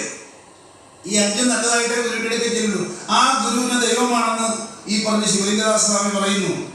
പുട്ടപർത്തിയില് ഇപ്പോ സമാധിയായി പോയിട്ടുള്ള പുട്ടപർത്തിയിലത്തെ എന്താണ് അദ്ദേഹത്തിന്റെ പേര്? സായിബാബ. ഞാൻ യൂത്ത് മൂവ്മെന്റിൽ പ്രവർത്തിക്കുമ്പോ സ്വാമിദാസ് എന്ന് പറഞ്ഞ ഒരാള്, ആർക്കേദാസ് എന്ന് പറഞ്ഞ ജനറൽ സെക്രട്ടറിയുടെ പെങ്ങളുടെ മകനുണ്ട്, ഞങ്ങളുടെ യൂണിറ്റ് സെക്രട്ടറി ആണ്. എന്നോട് പറഞ്ഞു, ശശികുമാറെ, നമുക്ക് ഇയാള് ബാങ്ക് ഉദ്യോഗസ്ഥനാണ്, ഇയാളെ നമുക്ക് യൂത്ത് മൂവ്മെന്റിൽ എടുക്കാം. ഞാൻ പറഞ്ഞു എടുത്തു. അങ്ങനെ എടുത്തു കഴിഞ്ഞപ്പോൾ അയാൾ എന്താ പറയുന്നതെന്ന് അറിയാമോ? അയാൾ സത്യസായി ബാബയുടെ ശിഷ്യനാണ്. സത്യസായി ബാബ പുട്ടപർത്തിയിൽ വെച്ചൊരു പ്രസംഗത്തിൽ പറയുകയാണ്, അദ്ദേഹത്തിന്റെ ലാംഗ്വേജിൽ ചോദിക്കുകയാണ്, നിങ്ങൾ മലയാളത്തിലൊരു ശ്രീനാരായണ ഗുരുവിനെ അറിയുമോ? ആ ആകിയപ്രകനായിട്ടുള്ള ഭക്തന്മാരോട് ചോദിക്കുന്നു. കുറെ ആളുകൾ മലയാളികളുണ്ട്. മലയാളികൾ എന്ത് കിട്ടിയാലും പോകുമല്ലേ എവിടെ? നമ്മുടെ ആളുകൾ ഇപ്പോൾ മുട്ടയടിച്ച് പൊട്ടും തൊട്ട് വന്നിട്ടല്ലേ ഇപ്പോൾ പോയിട്ട് എവിടെയാണ് ഇല്ലേ? അങ്ങോട്ട് പോകില്ല. കാശി കിട്ടുന്ന സ്ഥലം ഉണ്ടല്ലേ? ഈ പട്ടണൊക്കെ പോണ അമ്പലം ഉണ്ടായിരുന്നത് തിരുപ്പതി പോയി മുട്ടയടിച്ച് ഗോപിയും തൊട്ട് എന്തൊരു ആ ചിരിയൊക്കെ അവിടെ സെൽഫിയൊക്കെ എടുക്കുന്നത്. എൻ്റെ പൊന്നു സഹോദരന്മാരെ, ഈ അമ്പലത്തിൽ നിന്നൊക്കെ നമ്മുടെ വീട്ടിലുള്ള അപ്പന്മാരുടെ മുഖത്തൊക്കെ മരിച്ചു കഴിയുമ്പോഴേ അവരെയൊക്കെ കുളിപ്പിക്കാനായിട്ട് കമത്തി കിടത്ത് പോലെ നേരെ കിടത്ത് കുളിപ്പിക്കും, കമത്തി കിടത്ത് കുളിപ്പിക്കും. കമത്തി കിടത്ത് കുളിപ്പിക്കുമ്പോൾ മുതുകത്ത് ചവിട്ടിൻ്റെ പാടുണ്ട്. അപ്പൊ അമ്മൂമ്മയോട് ചോദിക്കും, ഈ അപ്പൂപ്പനെ ചവിട്ടിക്കൊന്നാണോ ചോദിക്കുമ്പോൾ അമ്മൂമ്മ പറയും, എൻ്റെ പൊന്നു കൊച്ചേ, ഇതാരും ചവിട്ടിയതല്ല, ആ അമ്പലയിരിക്കുന്ന വഴിയിടങ്ങളോടെ ആരാട്ടിൽ കണ്ടിട്ട് അപ്പൂപ്പൻ കണ്ടം വഴി ഓടിയ പാടാണ്. സ്വന്തം കാലം തന്നെ മുതുകത്ത് ചവിട്ടിക്കൊള്ളാണ് ഓട്ടത്തിന്റെ സ്പീഡ് കൂട്ടി. ആ അടുത്തായിട്ടാണ് നിങ്ങളിപ്പോൾ ഓടിച്ചെന്നിരിക്കുന്നത്. എൻ്റെ പൊന്നു സഹോദരന്മാരെ, ചുമ്മാതെയൊന്നും അല്ല വയലാട്ടേമോ ഓർന്നില്ല. കണ്ണ് തുറക്കാത്ത കരയാനറിയാത്ത കളിമൺ പ്രതിമകളാണെന്ന് പറഞ്ഞ് ചുമ്മാതെ ഓർത്തിരിക്കണം. ഈ തിരുനക്കര അമ്പലത്തിന്റെ തിരുമുറ്റത്ത് 170 വർഷം മുമ്പ് നിങ്ങൾ ഗൂഗിൾ സെർച്ച് ചെയ്ത് നോക്കിക്കോ, അടിമ ചന്തയായിരുന്നു അവിടെ. ഗൂഗിളിലെ അത് സെർച്ച് ചെയ്ത് നോക്കിക്കോ. അടിമ ചന്തയില് 10, 500, 300, 400 അടിമകൾ ആണും വീടിനെ കൊണ്ടുവന്ന് കയ്യിലും കാലിലും ചങ്ങലക്കിട്ട് മൃഗങ്ങളെ പോലെ അവിടെ നിർത്തുമ്പോൾ അവരുടെ ആരോഗ്യവും സൗന്ദര്യമൊക്കെ നമുക്ക് ഇടിച്ചും ചവിട്ടും തൊഴിച്ചും തുണിപൊക്കിയൊക്കെ നോക്കിയിട്ട് തുണിയൊന്നും കൊടുക്കാൻ വില പറഞ്ഞ് മേടിച്ചിട്ട് പോകുമ്പോൾ ഭാര്യയും ഭർത്താവുമായിട്ട് കഴിയുന്ന അടിമകൾ പരസ്പരം പിരിഞ്ഞു പോകുമ്പോൾ നെഞ്ചു പൊട്ടിയിട്ട് വിളിച്ചിട്ടുണ്ട് ദൈവമേ എന്ന്. നെഞ്ചു പൊട്ടി. നിങ്ങളൊന്ന് സങ്കല്പിച്ച് നോക്കി. ഞാൻ പറഞ്ഞത്, ഒരുത്തൻ പണമുള്ളവെന്ന് ആ സ്ത്രീയെ വാങ്ങിച്ചിട്ട് പോകുമ്പോൾ അവള് ഭാര്യ ഭർത്താവായിട്ട് മറ്റൊരു അടിമയുടെ വീട്ടിൽ ഭാര്യയും ഭർത്താവായിട്ട് ജീവിക്കുന്നു. പക്ഷെ അവർക്ക് സ്വാതന്ത്ര്യമില്ല. അങ്ങനെ ഒരു അടിമയായിട്ട് മേടിച്ചിട്ട് പോകുമ്പോൾ നെഞ്ചു പൊട്ടി ദൈവത്തിന് വിളിച്ചിട്ടുണ്ടല്ലോ. ആ വിളികളൊന്നും കേട്ടായിരുന്നോ? എവിടെയെങ്കിലും ചരിത്രമുണ്ടോ? വേദിത്തുമ്പിതലയുടെ ചരിത്രം നിങ്ങളെ പഠിപ്പിച്ചിട്ടുണ്ടല്ലോ. പുള്ളി തന്നെ കുത്തിച്ചെത്തുന്നത്. ഇവിടെ വൈക്കത്തിരിക്കുന്ന അമ്പലത്തിന്റെ പുറത്തു കാണുന്ന വഴിയില്ല. വഴിയിലൂടെ പട്ടിയും പശുവും പൂച്ചയും ഒക്കെ നടക്കുന്ന ആ വഴിയിലൂടെ ഒന്ന് നടക്കാൻ ശ്രമിച്ചു എന്നുള്ള കാരണത്താൽ 214 ഈഴവ ചെറുപ്പക്കാരെ വെട്ടിയും കുത്തിയും കൊലക്ക് കൊടുത്തായിരുന്നില്ല വേദിത്തുമ്പിതല. ഈ ചരിത്രം നിങ്ങൾ പഠിപ്പിച്ചിട്ടുണ്ടോ? അവര് 50ഓളം പേര് മരിച്ചിട്ടില്ലായിരുന്നു. അവർ ചത്തവരെയും ചാകാത്തവരെയും വൈക്കത്തെ ആ ശിവക്ഷേത്രത്തിന്റെ മുമ്പിൽ കാണുന്ന ഇത്തിരി അങ്ങോട്ട് മാറി വടക്കോട്ട് മാറി പടിഞ്ഞാറ് സൈഡിൽ കാണുന്ന ഒരു വലിയ കൊട്ടക്കുളത്തിൽ ചത്തവരെയും ചാകാത്തവരെയും മരിച്ച് കാലെ പിടിച്ച് വലിച്ചിട്ട് ആനയെ കൊണ്ട് ചവിട്ടിയിരിച്ചിട്ട് മണ്ണിട്ട് മൂടിയിട്ട് അവിടെ ഒരു ദേവപ്രശ്നം വെച്ചിട്ട് കണ്ടായിരുന്നതാണ്. അവനും എന്റെ ഭക്തനാണെന്ന്. അതുകൊണ്ടാണ് സഹോദരിമാരെ പറയുന്നത്, ആരാധ്യൻ അത് ഓർത്തിരിക്കുന്നത് ഞങ്ങൾക്ക് അവിടെ നിന്നാണ്. നമുക്ക് വേറെ ഒന്നുമില്ല. മുൻപായി നിന്നെ ചൊക്കയിലും ഞങ്ങൾ ഭജിക്കും നിൻ ഭാവനവാദം. മനസ്സിലാവുന്നുണ്ടോ? ഈ ദൈവമാണെന്നും വിത്താണെന്നും ചോദിച്ചു നടന്നോട് പറ. ഞങ്ങളുടെ പൂർവന്മാരെ പട്ടിയെ പോലെ ചവിട്ടിയും വെട്ടിയും കുത്തിയും വന്നപ്പോ ഈ പറയുന്ന വയലാറുകൊണ്ട് കണ്ടു തുറക്കാത്ത കരയനറിയാൻ പാടാത്ത ഏതെങ്കിലും കളിമൺ പ്രതിമകൾ വന്ന് ഞങ്ങളുടെ പൂർവ്വരെ രക്ഷിച്ചായിരുന്നോ? അവിടുത്തെ ഏതെങ്കിലും ദേവപ്രസക്തി കണ്ടായിരുന്നോ? അതുകൊണ്ട് നിങ്ങൾ മനസ്സിലാക്കേണ്ടത്, ഇവിടെ ജാതി പോയെന്നും പറഞ്ഞ് നിങ്ങൾ പഠിപ്പിച്ചുകൊണ്ടിരിക്കുന്നത് ജാതി പോയിട്ടില്ല എന്നുള്ളതിന്റെ അവസാനത്തെ തെളിവാണ് കൂടൻ കാണിക്കൽ ക്ഷേത്രത്തിൽ നടന്ന അവസാനത്തെ അവസ്ഥ. ഒരു പൂകെട്ടുകാരനായിട്ട് പോലും ഈ പഞ്ചമന്മാരെ നിങ്ങൾ വിധിക്കപ്പെട്ട ഒരു സ്വയം ബ്രാഹ്മണ്യം പിടിച്ചെടുക്കുകയായിരുന്നു. ഏതെങ്കിലും ഒരു പുരാണങ്ങളിൽ, നമ്മുടെ ഇതിഹാസങ്ങളിൽ, നമ്മുടെ ഉപനിഷത്തുകളിൽ എവിടെയാണ് ബ്രാഹ്മണനെ സൃഷ്ടിക്കപ്പെട്ടിട്ടുള്ളത്? ബ്രാഹ്മണൻ എന്ന് പറഞ്ഞാൽ ബ്രഹ്മത്തെ അറിയുന്നവനാണ്. ജന്മനീന ബ്രാഹ്മണിയില്ല, കർമ്മണീനാണുള്ളത്. അങ്ങനെയാണ് കർമ്മത്തിലൂടെയാണ് പരാശരന്റെ ബ്രാഹ്മണനായത്. ആരാണ് പരാശരൻ? പറച്ചിയുടെ മകനാണ്. വേദവ്യാസൻ ആരായിരുന്നു? ഏറ്റവും OBC ആയിരുന്നു. മുക്കോത്രയിൽ നിന്ന് ജനിച്ചതല്ലേ. അവർക്ക് എന്ത് ഇരിക്കുന്ന പുരാണങ്ങളുടെ ഏറ്റവും വലിയ ആദ്യത്തെ കർത്താവായിട്ടുള്ള വാൽമീകി ആരായിരുന്നു? ഒരു പിടിച്ചു പറയാനായിരുന്നില്ല. ഏതെങ്കിലും നമ്പൂരി പ്രസവിച്ചാണ് അയാൾ. അതുകൊണ്ടാണ് ഗുരു പറഞ്ഞത് വിദ്യ കൊണ്ട് സ്വതന്ത്രരാകാൻ പറഞ്ഞത്. എങ്ങനെ സ്വതന്ത്രരാകണം? മര്യാദ പുരുഷോത്തമനായ ശ്രീരാമചന്ദ്രനെ കുറിച്ച് കള്ളക്കഥ എഴുതിയുണ്ടാക്കി. എന്തുണ്ടാക്കി? ശംഭുവൻ എന്ന് പറഞ്ഞ ശൂദ്രനെ ശ്രീരാമചന്ദ്രൻ സന്യസിച്ചു എന്നുള്ള കാരണത്താൽ വധിച്ചു എന്നുള്ളൊരു കള്ളക്കഥ എഴുതി വെച്ചൂടെ? നിങ്ങൾ മനസ്സിലാക്കേണ്ടത് യുഗം 4 ഒന്ന് ഏടകയുഗം എന്ന് പറഞ്ഞ് അറിയാവോ? നമ്മൾ സൂചിക്കാൻ ആദ്യം കൃതയുഗം, അത് കഴിഞ്ഞ് ത്രേതായുഗം, അത് കഴിഞ്ഞ് ദ്വാപരയുഗം. ഈ യുഗത്തിന്റെ പേര് കലിയുഗം എന്നാണ്. നിങ്ങൾ മനസ്സിലാക്കേണ്ടത്, ഈ കൃതയുഗം എന്ന് പറഞ്ഞ യുഗത്തിന്റെ അകത്ത് പറയുന്നത് ദൈവവും മനുഷ്യനും നേരിട്ട് സംവദിക്കുന്നു എന്നാണ് പറയുന്നത്. ഈശ്വരൻ എല്ലാ മതങ്ങളും പറയുന്നുണ്ട് ഈശ്വരൻ നേരിട്ട് സംസാരിക്കുക. ഇപ്പോൾ ആദമോ വേണ്ടി ചോദിച്ചത് അവർ പറയുന്നില്ല. നീ എന്നാ ഒരു പാട്ടോടല്ല, ആദമേ നിന്നെ ഞാൻ തോട്ടത്തിലാക്കിയെന്ന് പറഞ്ഞൊരു പാട്ടോടല്ല. ദൈവം വരെ പാട്ടുകാരനാണെന്നാണ് അവർ പറഞ്ഞു വരുന്നത്. നമുക്കറിയത്തില്ലേ? നിന്നെ ഞാൻ തോട്ടത്തിലാക്കി തോട്ടം രക്ഷിക്കുവാനോ കായികനികൾ ഭക്ഷിക്കാനോ പാട്ടില്ലേ? അപ്പൊ ദൈവം പാടിയതല്ലേ നമ്മൾ നോക്കേണ്ടത്. നിന്നെ ഞാൻ തോട്ടത്തിലാക്കിയെന്ന് പറഞ്ഞാൽ ആരാണ് ഈ പാട്ടുകാരൻ? ദൈവം. അങ്ങനെ ഇരിക്കണം. അപ്പൊ ഇതിനും പറയുന്നത് ദൈവം നേരിട്ട് സംഭവിക്കുമെന്നാണ് പറയുന്നത്. അപ്പൊ അങ്ങനെ ഇരിക്കുകയത് ആ ത്രേതായുഗത്തിൽ ഈശ്വരനും അതുകൊണ്ടാണ് ആദ്യത്തെ രാജാവായിട്ട് ദക്ഷ പ്രജാപതിനെ ദൈവം വെച്ചതാണ് പറയുന്നത്. ദക്ഷ പ്രജാപതി ആരാണ്? ശിവന്റെ അമ്മായിയപ്പനാണ് അല്ലേ ദക്ഷപ്രജാപതി. പടവ് കാണുമ്പോൾ ആടിന്റെ തലയുടെ ഒരാളൊക്കെ ഉണ്ടായിരുന്നില്ലേ? ഈ ആടിന്റെ തലക്കൊണ്ടൊരു കുഴപ്പം ഭരണകാരൊക്കെ കേട്ടോളൂ കേട്ടാ. അധികാരത്തിന്റെ അഹങ്കാരം കിട്ടിക്കഴിഞ്ഞാൽ എല്ലാവരും ആടിന്റെ തലയിൽ പോകുന്നതാണ് ആരെന്നാണ് പറയുന്നത്. കാര്യം ആദ്യത്തെ രാജാവാണ് ഈ പറഞ്ഞ ദക്ഷപ്രജാപതി. യഥാർത്ഥ ഈശ്വരൻ തിരിച്ചറിയാൻ പറ്റില്ല, മരുമകനാണെന്ന് പറഞ്ഞ് ഈ ഭസ്മവന്മാരി തൊട്ട് ചോരയുള്ള പുലിത്തോല് പണിഞ്ഞ് ഈ പാമ്പിനെ കെടുത്തേറ്റിരിക്കണം മരുമകനായിട്ട് പുള്ളി അംഗീകരിച്ചില്ല. അതുകൊണ്ടാണ് ദക്ഷൻ യാഗം നടത്തി കഴിയുമ്പോൾ സ്വന്തം മരുമകനെ ക്ഷണിക്കാതെ കണ്ട് ക്ഷണിക്കാത്ത വീട്ടിലോട്ട് എല്ലാ പെണ്ണുങ്ങൾക്കും ഇത് വാദം കൊണ്ടുകൊണ്ടാണ്. എവിടെയെങ്കിലും നെളിഞ്ഞു പോകാൻ നേരത്ത് കെട്ടിയാൽ പറയും പോകരുതെന്ന്. നിങ്ങൾ സമ്മതിക്കില്ല, അവിടെ പോയേ ഇടങ്ങുള്ളൂ. ഓരോ വായിരിക്കണം കേട്ട് പോയിരിക്കുന്നത് പെണ്ണുങ്ങളുടെ സ്ഥിരം ജോലിയാണ്. പെണ്ണുങ്ങളൊക്കെ ഭയങ്കര വലിയ ആളുകളാകുമ്പോൾ ഞാൻ കണ്ട എന്റെ ജീവിതം പറയുന്നുണ്ട്. ഞാൻ പറഞ്ഞതേ പണ്ട് ഏറ്റവും ആദ്യം ഈ പ്രച്ഛന്ന വേഷം മിമിക്രിയൊക്കെ തുടങ്ങിയത് എന്താണെന്ന് അറിയാമോ നിങ്ങൾക്ക്? നമ്മളിപ്പോൾ ടി വിയിലല്ലേ കാണുന്നത്, ഇതൊന്നും അല്ലായിരുന്നു. പണ്ട് ഈ ശ്രീരാമന്റെ കാലത്താണ് ആദ്യത്തെ ഈ പറഞ്ഞ മിമിക്രി തുടങ്ങുന്നത്. മിമിക്രി വേറൊരാളുടെ ശബ്ദം മധുവിനെ പോലെ അല്ലെങ്കിൽ ജയനെ പോലെ അല്ലെങ്കിൽ മമ്മൂട്ടിനെ പോലെ നമ്മൾ കൈയടിക്കത്തില്ല, ഇങ്ങനെ കൈയടിക്കും. ആദ്യമായിട്ട് ഒരു പ്രച്ഛന്ന വേഷം നടന്നത് എന്നാണെന്ന് അറിയാമോ? ഗൗതമന്റെ ആശ്രമത്തിൽ ഇന്ദ്രൻ എന്ന് പറഞ്ഞൊരു ഒരു കുതന്ത്രനുണ്ട്.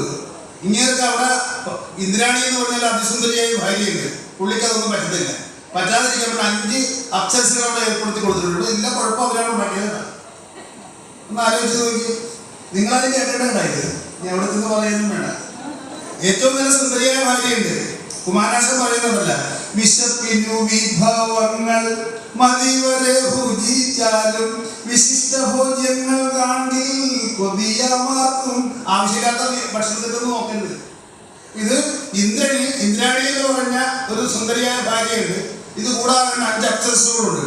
ഈ ഇന്ദ്രൻ ഇതൊന്നും പറ്റാതെ ഇരുന്നിട്ട് ഇദ്ദേഹം എന്ത് ചെയ്ത് ഗൗതമൻ എന്ന് പറഞ്ഞ അദ്ദേഹത്തിന്റെ ഋഷിയുടെ ഭാര്യനെ മോഹിച്ച് അഹല്യനെ മോഹിച്ചിട്ട് ഇദ്ദേഹത്തിന് ദേവലോകത്ത് സമാധാനം കിട്ടാനായിട്ട് അദ്ദേഹം ഇവിടെ വന്നിട്ട് എന്ത് ചെയ്തു? കോഴിയുടെ ശബ്ദത്തിൽ ഒരു അത് ടൈംപീസും ക്ലോക്കൊന്നുമില്ല. ഈ മഹർഷി അവിടെ കിടന്ന് ഉറങ്ങിയാണെങ്കിൽ കൃത്യം 3 മണിക്ക് എഴുന്നിട്ട് പോയി ഗംഗയിൽ പോയി കുളിക്കണം. അത് മഹർഷിമാരുടെ ജീവിത രീതിയാണ്. ഇങ്ങനെ അവിടെ പാത്ത് നിന്നിട്ട് പോന്ന് പോയി. അപ്പം തന്നെ ടൈംപീസ് അല്ലാതെ കേട്ട് പുള്ളി എഴുന്നേറ്റ് പോയി അവിടെ ചെന്ന് ഗംഗാതീരത്തിൽ നോക്കിക്കഴിഞ്ഞപ്പോൾ ഗംഗ എഴുന്നേറ്റിട്ടില്ല. നമുക്കറിയാൻ സാധിക്കും ചില പ്രത്യേക സമയത്ത് ചെന്നാൽ നിങ്ങളുടെ നാട്ടിലുള്ള നദിയും സൈലന്റ് ആയിരിക്കും.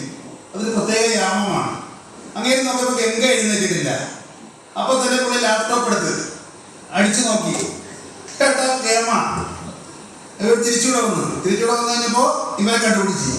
അപ്പൊ നിങ്ങൾ രാമായണം വായിക്കുമ്പോൾ അറിയാം, എടാ കഴുതേ അല്ലെങ്കിൽ എന്റെ ഭാഷ ഏറ്റവും മോശപ്പെട്ടവനെ നീ ആരാടാ? എന്റെ ഒരു വേഷം ധരിച്ച് ഇദ്ദേഹത്തിന്റെ വേഷം ധരിച്ച് അദ്ദേഹത്തിന്റെ വീട്ടിൽ ചെന്നിരിക്കുന്നു.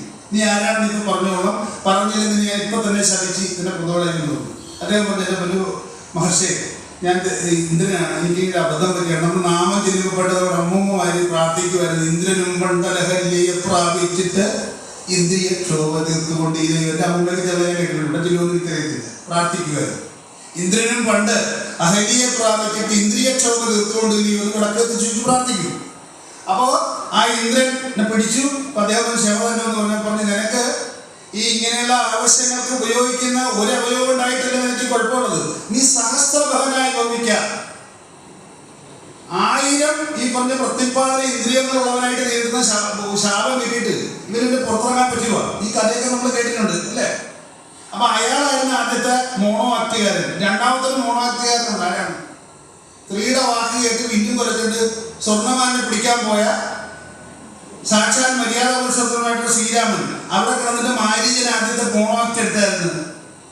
രാമന്റെ ശബ്ദത്തിൽ കരഞ്ഞ് ഹാഹാ ലക്ഷ്മണ രക്ഷിക്കുക എന്ന് പറഞ്ഞപ്പോൾ സീത പറഞ്ഞു, ഇതേ കേട്ടോ ചേട്ടൻ എന്തോ ആപത്ത് പിടിച്ചിട്ടുണ്ട്, ഓടി ചെല്ലാൻ പറഞ്ഞപ്പോൾ ഈ ലക്ഷ്മണനെ നിന്ന് ചിരിച്ചെന്താണെന്നറിയോ? എല്ലാ പെണ്ണുങ്ങളുടെയും ജോലി എന്ന് പറഞ്ഞാൽ കല്യാണം കഴിച്ച് വീട്ടിലോട്ട് വന്നു കഴിഞ്ഞാൽ ഈ കല്യാണം കഴിക്കുന്ന പ്രായം എന്ന് പറഞ്ഞാൽ 10, 26, 27, 28 വയസ്സായിരിക്കും. ഈ 28 വയസ്സിൽ ആദ്യം 2-3 മാസത്തെ ഇവനുമായിട്ട് പരിചയമുള്ളൂ. ഇനി ഇവിടെ പറഞ്ഞു വരുമ്പോൾ മലയാളത്തിൽ പഠിക്കാൻ ഒന്നുമില്ല, ചേട്ടനെ കുറിച്ച് എല്ലാ കാര്യവും പഠിച്ചു നിൽക്കുകയെന്നാണ് പറയുന്നത്. അമ്മ ഇരുന്ന് അത്ഭുതപ്പെടുക, ഇവന് പാല് കൊടുത്ത് വളർത്തി വലുതാക്കി എനിക്കില്ലാത്ത അറിവാണ് ഇവക്കുള്ളത്. ഇല്ലേ പെണ്ണുങ്ങൾ എല്ലാ കാര്യം അറിയുന്നതെന്ന് പറയുന്നത്. ഈ സീതക്ക് ഒരു അഹംഭാവം ഉണ്ടായിരുന്നു, രാമനെ കുറിച്ച് എല്ലാം അറിഞ്ഞു. രാമൻ ഇങ്ങനെ അറിയായിരുന്നു, ലക്ഷ്മണൻ അറിയായിരുന്നു. അതുകൊണ്ടാണ് ലക്ഷ്മണൻ ചിരിച്ചത്. ജ്യേഷ്ഠത്തിലേക്ക് വിലാപമുണ്ട്. അപ്പൊ ചേച്ചി പറഞ്ഞത് പരുഷമായ മൊഴികൾ പറഞ്ഞു. നമ്മുടെ പെണ്ണുങ്ങൾ പറയുന്നത് എന്ത് പറഞ്ഞു? നീ വന്നപ്പോഴേ എനിക്ക് സംശയം ഉണ്ടായിരുന്നു. നിന്റെ ആഗ്രഹം നടക്കലേട്ടാ, നിന്റെ ആഗ്രഹം നടക്കയില്ല. ചേട്ടനില്ലെങ്കിൽ ആ നിമിഷം ഞാൻ സൂസൈഡ് ചെയ്യുന്നു പറഞ്ഞു. അപ്പൊ തന്നെ പുള്ളി ചെവി കുത്തി നമ്മൾക്ക് എല്ലാവർക്കും ഒന്ന് ലൈൻ ഇട്ട് കൊടുത്ത് ആ ലൈൻ എല്ലാവരും കാത്തു വെച്ചോളാം കേട്ടാ. ഈ ലൈൻ കാത്തു വെക്കണമെന്ന് പറഞ്ഞ് ലൈൻ പൊട്ടിക്കാൻ പറ്റുന്നത് ആരാണ്? രാവണനാണ് വന്നത്. രാവണൻ ഏത് രൂപത്തിലാണ് വന്നത്? അല്ല, മാരീചനായിട്ട് വന്നത് മറ്റു മാനാണല്ലോ. രാവണൻ വന്ന ആരായിട്ടാണ് വന്നത്? ഒരു മദർഷിയായിട്ടാണ് വന്നത്. കാഷായം ധരിക്കുന്ന ഒരു പുരോഹിതന്മാരെയൊന്നും വരക്ക് പുറത്തോട്ട് കയറ്റരുത്. വാൽമീകിക്ക് വട്ടായിട്ടല്ല എഴുതി വെച്ചിരിക്കുന്നത്. ഈ എല്ലാവരെയും നിർത്തേണ്ടടുത്ത് നിർത്തിക്കൊള്ളാൻ വേണ്ടേ. ഈ കൈലാസത്തിൽ നിന്നൊരു മെസ്സേജ് കൊടുക്കാനായിട്ട് വിഷ്ണുവിന്റെ ലോകത്തു നിന്ന് ഗരുഡൻ പറന്ന് അവിടെ ചെന്നു. ഗരുഡൻ പറഞ്ഞു ചെന്ന് കഴിഞ്ഞപ്പോ കഥയാണ് കേട്ടോ, ചോദ്യമൊന്നുമില്ല. നമ്മുടെ ഭഗവാൻ കൈലാസനാഥനായിട്ടുള്ള മഹാദേവൻ കുളിക്കാൻ പോയിരിക്കുകയും അപ്പോൾ കഴുത്തൊക്കെ പാമ്പിനെ വെച്ചിട്ട് കുളിക്കാൻ പറ്റുമോ? പാമ്പ് അവിടെ ഒരു കല്ലേലിരിക്കുകയും ആ കല്ലിൽ തന്നെ വന്നാണ് ഗരുഡൻ പറഞ്ഞിരുന്നപ്പോൾ പാമ്പിനൊരു സന്തോഷം ഗരുഡനെ കണ്ടപ്പോൾ. എന്തൊക്കെ ഇട്ട് കേട്ടാ ചങ്ക വിശേഷം എന്ന് ചോദിക്കും. ഗരുഡൻ ചിരിച്ചു പറഞ്ഞ് എല്ലാവരും ഇരിക്കേണ്ടടുത്തിരുന്നാ സുഖമാണെന്ന് പറഞ്ഞു. കാരണം ഈ പാമ്പിന്റെ പിടിത്തോണ് ഗരുഡന്റെ ജോലി. ശിവന്റെ കഴുത്തിൽ ഇരിക്കുന്നതുകൊണ്ടാണ് ഈ പാമ്പിനെ അടിച്ചിട്ട് പോകാത്തത്. ഇത് നമുക്കും ബാധകമാണ്. എല്ലാവരും എവിടെ ഇരിക്കണം? നമ്മള് ഇരിക്കേണ്ടടുത്തിരുന്നോണം. മനസ്സിലായോ? ഭർത്താവ് ഒരു പ്രാവശ്യം നിങ്ങളെ ഫോണിനെ വിളിക്കുള്ളൂ. അയാൾക്ക് വിളിക്കാൻ നിങ്ങൾ ഇട്ടയില്ലാത്തതല്ല. തന്നതില്ല വരൻ ഉള്ളു കാട്ടുവാൻ ഒന്നുമേ വായുണ്ടാ. നിങ്ങളെ 100 പ്രാവശ്യം വിളിക്കുന്നത് നിങ്ങളുടെ സ്നേഹം കൊണ്ടല്ലത്, നിങ്ങളെ ചതിക്കാനാണ്. മനസ്സിലായോ? ചതിക്കുഴികളുടെ ഒരു കാലഘട്ടത്തിലാണ് നമ്മൾ ജീവിക്കുന്നത്. ഞാൻ പറഞ്ഞത് നമ്മൾ എന്തുകൊണ്ടാണ് നമ്മുടെ കുഞ്ഞുങ്ങളെ ഇപ്പൊ പഠിച്ചു പോണത്? അച്ഛന്മാരെ കേട്ടോ, എന്താ കുഞ്ഞുങ്ങളെ പഠിച്ചു പോണത്? എമ്പാനൽപ്പം കട്ടപുജിച്ചാൽ അമ്പലവാസികളൊക്കെ കേൾക്കും. നിങ്ങൾ വീട്ടിൽ നേരെ ചെല്ലണം. അവന്മാരെ നിങ്ങളുടെ കുഞ്ഞുങ്ങളെ ജനിക്കുമ്പോൾ തന്നെ നിങ്ങൾ കണ്ടില്ല, നിങ്ങളുടെ ചെരിപ്പണം വീട്ടിലാണ് വളർത്തേക്ക് കിടക്കുന്ന പോലെ അത് കൊണ്ടുവരും. അച്ഛൻ്റെ ഷേപ്പ് ഷർട്ട് ഇട്ടിട്ട് അല്ലെങ്കിൽ അമ്മയുടെ നെയ്റ്റി പോലെ അത് വിളിച്ചിട്ട് വരും. നിങ്ങളുടെ സ്വഭാവം ഒരു എടുത്തിട്ട് പോകുന്നുണ്ട്.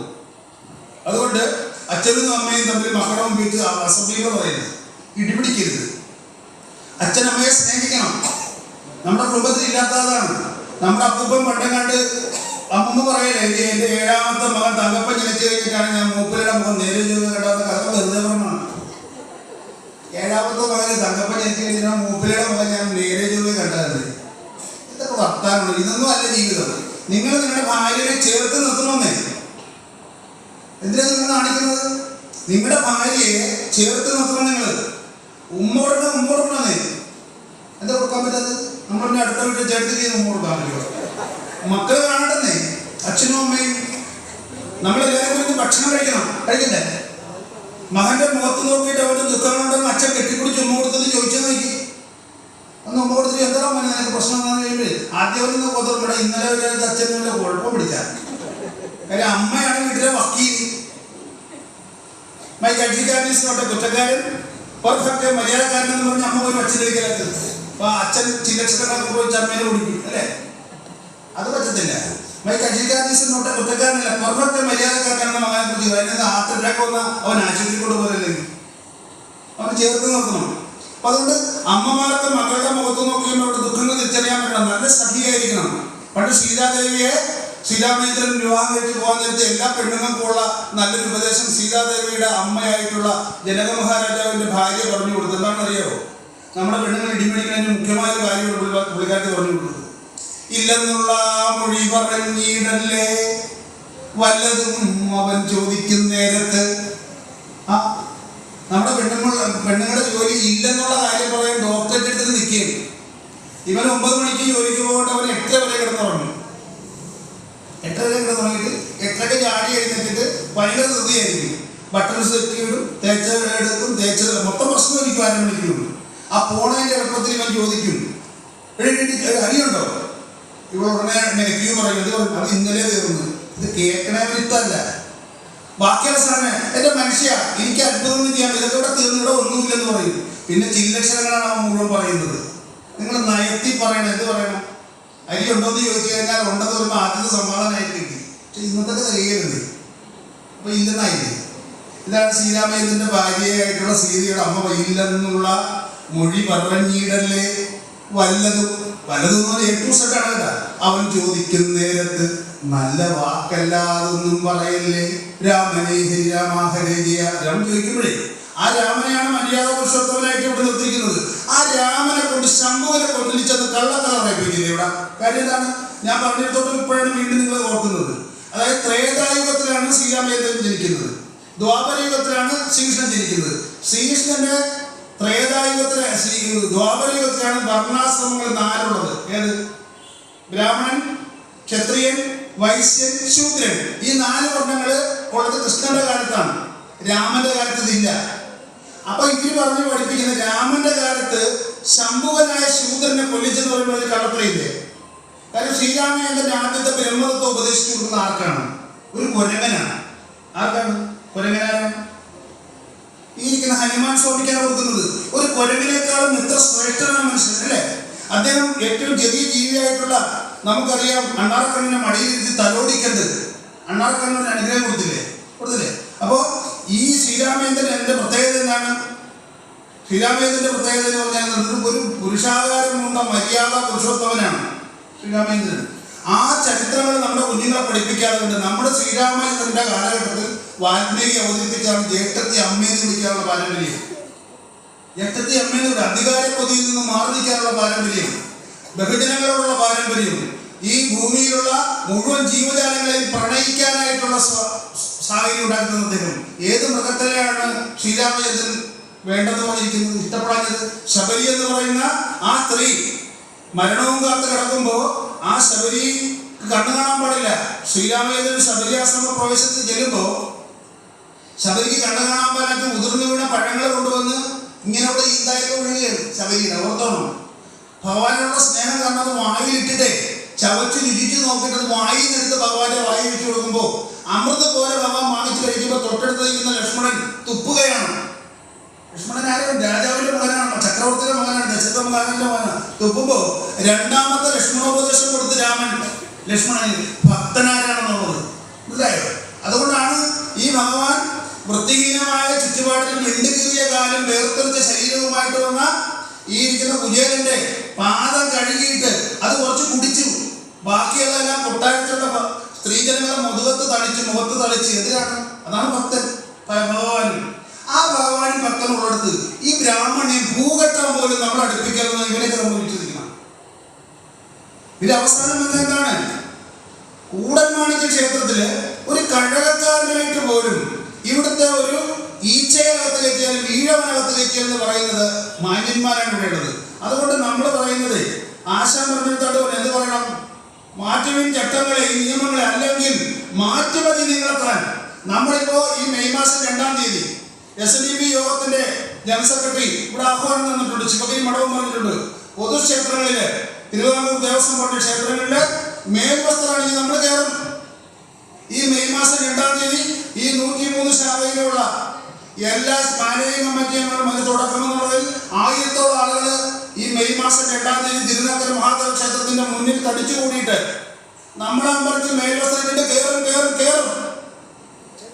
ഒരു തർക്കവുമില്ല. കാരണം ആനയടഞ്ഞു വന്നു കഴിഞ്ഞാൽ ഓടാത്തോട്ട് പിന്മുറക്കാരാണ് ഈഴവൻ. നമ്മളെയും ഉമ്മാക്കിയൊന്നും കാണിച്ച് പേടിക്കണ്ട. ഇവിടെയുള്ള എല്ലാ രാഷ്ട്രീയ പ്രസ്ഥാനങ്ങളുടെയും രക്തസാക്ഷി മണ്ഡലങ്ങളിൽ അന്ത്യവിശ്രമങ്ങളോ വന്ന് ജാതി തിരക്കി കഴിഞ്ഞാൽ അവൻ ഈഴവന്റെ മക്കളാണ്. ഓർത്തോളം. അങ്ങനെ സ്വന്തം സമുദായത്തിന് വേണ്ടിയിട്ട് അവൻ വിശ്വസിക്കുന്ന രാഷ്ട്രീയ പ്രസ്ഥാനത്തിന് വേണ്ടി മരിക്കാൻ തയ്യാറാണെങ്കിൽ, താൻ വിശ്വസിക്കുന്ന സമുദായത്തിന് വേണ്ടി തന്റെ ആത്മാഭിമാനത്തിന് പോകുമെങ്കിൽ നമ്മൾ മരിക്കാനും തയ്യാറാണ്. കാര്യം എന്താണ്? ഇവിടെ 1936 ക്ഷേത്ര പ്രവേശനം നമ്പർ കൊടുത്തു കഴിഞ്ഞപ്പോഴേ പല ക്ഷേത്രങ്ങളിലും തന്ത്രിമാർ തന്ത്രസ്ഥാനം ഉപേക്ഷിച്ച് പോയി കളഞ്ഞു. എന്താണ് ഈ ഇവിടുത്തെ പിന്നോക്കക്കാര്? ഒന്നുകൂടെ ഭഗവാനൊന്നും ഇല്ലേ? ഇവര് പറയുന്ന കള്ളത്തിൽ നിങ്ങൾ കേട്ടോളണം. തന്ത്ര സമുച്ചയത്തിൽ പറയുന്നത് തന്ത്രിദേവന്റെ പിതാവാണെന്നാണ് പറയുന്നത്. ആ പിതാവായിരിക്കുന്ന തന്ത്രി മരിച്ചു കഴിഞ്ഞാൽ പിന്നെ ദേവന് പിതാവില്ലേ? ഇവർ തന്ത്ര സമുച്ചയം എന്ന് പറയുമ്പോഴും തന്ത്രി ദേവന്റെ പിതാവാണ്. ഇവിടെ ചാണ്ടിക്കാരൻ തന്നെയാണ് അദ്ദേഹം കേൾക്കണം. തന്ത്രി ദേവന്റെ പിതാവാണ്. ഓക്കെ, സമ്മതിച്ചു, നമുക്ക് കുഴപ്പമൊന്നുമില്ല. ആ ആള് 100 വർഷത്തിനുള്ളിൽ ജീവിക്കുക. അയാൾ മരിച്ചു പോയി കഴിഞ്ഞപ്പോൾ ഈ ദേവന് പിതാവില്ലേ? അപ്പൊ അവർക്ക് ആവശ്യമുള്ള 2-ാം അച്ഛനായിട്ട് എടുക്കും. അതിന്റെ നിയമ പ്രശ്നമൊന്നുമില്ല അല്ലേ? ഏതെങ്കിലും ഒരു മനയെ ചെന്നിട്ട് ഒരാളെ കൊണ്ടുവന്ന് അവിടെ തന്ത്രിയാക്കും, ഒരു കുഴപ്പമില്ല. അല്ലെങ്കിൽ നമ്മളെ കയറ്റിയെന്നാണ് പറയുന്നത്, ഈച്ചനെ കയറ്റിയാലും ഈരാനെ കയറ്റിയെന്നാണ് പറയുന്നത്. മനസ്സിലായേ? അതുകൊണ്ട് നമുക്ക് നഷ്ടപ്പെടാനായിട്ടൊന്നുമില്ല, ഒരു മാറ്റവും ചുമ്മാ ഉണ്ടായതല്ല. ഞാൻ അതുകൊണ്ടാണ് പറഞ്ഞത്, നിങ്ങൾ ഈ ഇരിക്കുന്ന വൈക്കത്തെ ഈഴവ ചെറുപ്പക്കാരെ വെട്ടിയും കുത്തിയും കൊന്ന കഥ നിങ്ങളെ പഠിപ്പിച്ചിട്ടില്ല. മറിച്ച് നമ്മുടെ കുത്തുകൊണ്ട് എത്ര വേര് തമ്പി സ്വന്തമായിട്ടാണ് കുത്തിച്ചെത്തുന്നുള്ള കള്ളക്കഥ നിങ്ങളെ പറഞ്ഞു വരും. നമ്മുടെ ആളുകളാണ് കുത്തിക്കൊന്ന അയാളാണ്. നമ്മുടെ ധീരന്മാരായിട്ടുള്ള ആളുകളുണ്ടായിരുന്നു ആമ്പിള്ളേര്, അവർ പോയിട്ട് പണി കൊടുത്തതാണ്. അയാളെ ചുമ്മായത്തൊന്നുമില്ല. അത് പറയാൻ അവർക്ക് ചെയ്ത് നാണമായ കാരണം തന്നെ കുത്തിച്ചത്, അയാൾക്ക് തന്നെ കുത്തിച്ചാൽ ഭ്രാന്താണ്. ഇനി കത്തി കുഴിച്ചു വെച്ചിട്ട് കമന്ന് വീഴണമെന്ന് പറയുന്നത് ബാക്കിയായിരിക്കും. അന്നത്തെ കേസ് ഇങ്ങനെ കൊടുത്ത കൊല്ലത്ത് കിട്ടുമെന്ന് പറയില്ലേ, കൊടുത്ത കൊല്ലത്ത് നാമ്പിള്ളേരുണ്ടായിരുന്നു, അവരൊന്ന് കൊന്നതാണ്. ഈ കഥ നിങ്ങൾ പഠിപ്പിച്ചിട്ടുണ്ട്. ഞങ്ങളുടെ നാട്ടിൽ വന്നിട്ട് ഇവിടെ ജനകോടികൾ ചാർക്കുന്നു, നിങ്ങളിൽ സമരപ്രകടനങ്ങൾ സിന്ദൂരമാണെന്നുള്ള കഥ പറഞ്ഞ് നിങ്ങളുടെ ആൾ അവിടെ വരും. എൻ്റെ അപ്പൻ്റെ ചേട്ടനും ചത്തുപോയതാണ് പറയുന്നത്, വെടികൊണ്ട് ചത്തുപോയി. അതുകൊണ്ട് ചരിത്രത്തെ വക്രീകരിച്ചുകൊണ്ട് ചരിത്രത്തിന് വേണ്ടി ചരിത്രം എഴുതാൻ വേണ്ടി യഥാർത്ഥ ചരിത്രം എഴുതാൻ വേണ്ടി അതുകൊണ്ട് ജനറൽ സെക്രട്ടറി പറഞ്ഞത് സാമൂഹ്യമായ അസമത്വത്തിനും അനീതിക്കെതിരായിട്ട് നമ്മുടെ സമാരാധനായിട്ടുള്ള യുവ ജനറൽ സെക്രട്ടറി എല്ലാ കാലത്തും നിർഭയനായിട്ട് നിരന്തരമായിട്ട് പോരടിച്ചുകൊണ്ടേയിരിക്കുകയാണ്. ആരെങ്കിലും വേണ്ട വിളിച്ചു പറയാനായിട്ട്? രാജാവ് നഗ്നനാണെന്ന് വിളിച്ചു പറയുന്ന കുട്ടിയുടെ മാനസികാവസ്ഥയാണ് രക്ഷപ്പെട്ടിട്ടുള്ളത്. രാജാവ് നഗ്നനാണെന്ന് പറഞ്ഞു കഴിഞ്ഞാൽ എല്ലാവർക്കും ബുദ്ധിയില്ലാത്തവനായി പോകുമെന്ന് പറഞ്ഞ കാരണം രാജാവ് തുണിയിലാണ് നടക്കിയത്, ചങ്കും ചക്രവും ഗജയും പത്മൊക്കെ കാണിച്ചത്. ഒരു കുഴപ്പമില്ല, കാര്യം ഇത് പറഞ്ഞാൽ നമുക്ക് ബുദ്ധി പോവുമല്ല. അപ്പൊ എല്ലാവരും രാജാവ് ഇങ്ങനെ വന്ന് എഴുതിയിരിക്കുമ്പോൾ നന്നായി പ്രഭവം നന്നായി, എന്തൊരു ഭംഗി. ഇപ്പൊ രാജാവ് കൂടുതൽ നൽകിയിരിക്കുകയാണ്. ലാറ്റൊരു കൊച്ചു വിളിച്ചു പറഞ്ഞതല്ലേ പറയണത്, ഏത് തുണിയില്ലാതെ പോലെ ഇതല്ലേ കഥ പറയണത്. ഇങ്ങനെ വന്ന് ജനറൽ സെക്രട്ടറി പറഞ്ഞു. തുടങ്ങി എല്ലായിടത്തും വെള്ളാപ്പള്ളി വർഗീയ വിഷം ചുമത്തുന്നേ, വെള്ളാപ്പള്ളി ആഞ്ഞു കൊത്തുന്നേ. ഇത് ആരാണ് ഈ പറയുന്നത്? ആരാണ് പറയുന്നത്? ഇവരുടെ കയ്യിൽ പോലെ അറിയാമോ? നമ്മുടെ ഏതെങ്കിലും പെണ്ണുങ്ങൾ നമ്മുടെ രാജ്യത്തിന് നന്നാകാനായിട്ട് നമ്മൾ ചോറ് നിന്നിട്ട് ഗൾഫിൽ നിന്നൊക്കെ പറ്റും നമ്മൾ കേട്ടിട്ടുണ്ട് അല്ലേ? ചോറിന് പകരം സ്വർണ്ണം നിന്നുന്ന ആളുകൾ നമ്മുടെ കൂട്ടത്തിലുണ്ടാ ഉണ്ടാ. നമ്മുടെ ടോയ്ലറ്റ് ഇപ്പൊ പല ആളുകളെ നിങ്ങൾ കാണുന്നില്ലേ, ടോയ്ലറ്റിൽ പോയിട്ട് സാധാരണ രീതിയിൽ നമ്മുടെ ടോയ്ലറ്റിൽ പോകുന്ന ഒന്നുകൂടെ എടുത്ത് വരുന്നത് മൊബൈലിൽ കാണിച്ചു തരികയാണ്. എത്ര പേരെ കാണിക്കുന്നുണ്ടല്ലേ? നമ്മൾ ഈ കാനന ചോലയിൽ നമ്മൾ ആട് മേക്കാൻ പോകുന്നുണ്ടാവില്ല. കാനന ചോലയിലാടുമേക്കാൻ ഞാനും വരട്ടെയോ സിറിയയിലോട്ട് നിന്റെ കൂടെ നമ്മൾ പോകണ്ട. ഈ ആട് മേക്കാൻ പോയതാരാണ്? അപ്പൊ ഇതൊക്കെ അവരൊക്കെയാണ് യഥാർത്ഥത്തിൽ ഇവിടെ ഈ വർഗീയ വേഷം ചുറ്റുന്നത്. നമ്മുടെ ഗുരു പറഞ്ഞിരിക്കുന്നത് എന്താണ്? മതം ഏതായാലും മനുഷ്യൻ നന്നായാൽ മതി എന്ന് പറഞ്ഞില്ലേ? വേറെ ഒന്നും ഏത് മതത്തിൽ നീ വിശ്വസിച്ചാൽ നന്നായാൽ മതി എന്ന് പറഞ്ഞു. നമ്മുടെ ഗുരു പറഞ്ഞു എന്റെ മതത്തിലൂടെ മാത്രമേ നിനക്ക് മോക്ഷമുള്ളതെന്ന് നമ്മുടെ ഗുരു പറഞ്ഞിട്ടുണ്ടോ? ഇവിടെ പറഞ്ഞിട്ടുണ്ടോ? എന്നിലൂടെ അല്ലാതെ കണ്ട് എന്റെ ദൈവത്തിലേക്ക് എത്താൻ പറ്റില്ലെന്ന് വേണ്ടില്ല. എന്നെ വിശ്വസിക്കാത്ത ആളുകൾക്കും കാപ്പറിങ്ങളാണെന്ന് നമ്മളാരും പറഞ്ഞിട്ടുണ്ടോ? നമ്മൾ പറഞ്ഞിരിക്കുന്നത് എന്താണ്? പരമതസാരവും ഏകം എന്ന് പാരാതുലകിലൊരാണെങ്കിൽ അന്ധരെന്ന പോലെ പലവിധ യുക്തി പറഞ്ഞു മാമന്മാർ അലവത് കൊണ്ടറിയാതെ അമർന്നിടണമെന്ന് മാത്രം പറഞ്ഞുകൊണ്ട് എന്റെ ഈ പ്രസംഗം നിർത്തുന്നു. നന്ദി, നമസ്കാരം.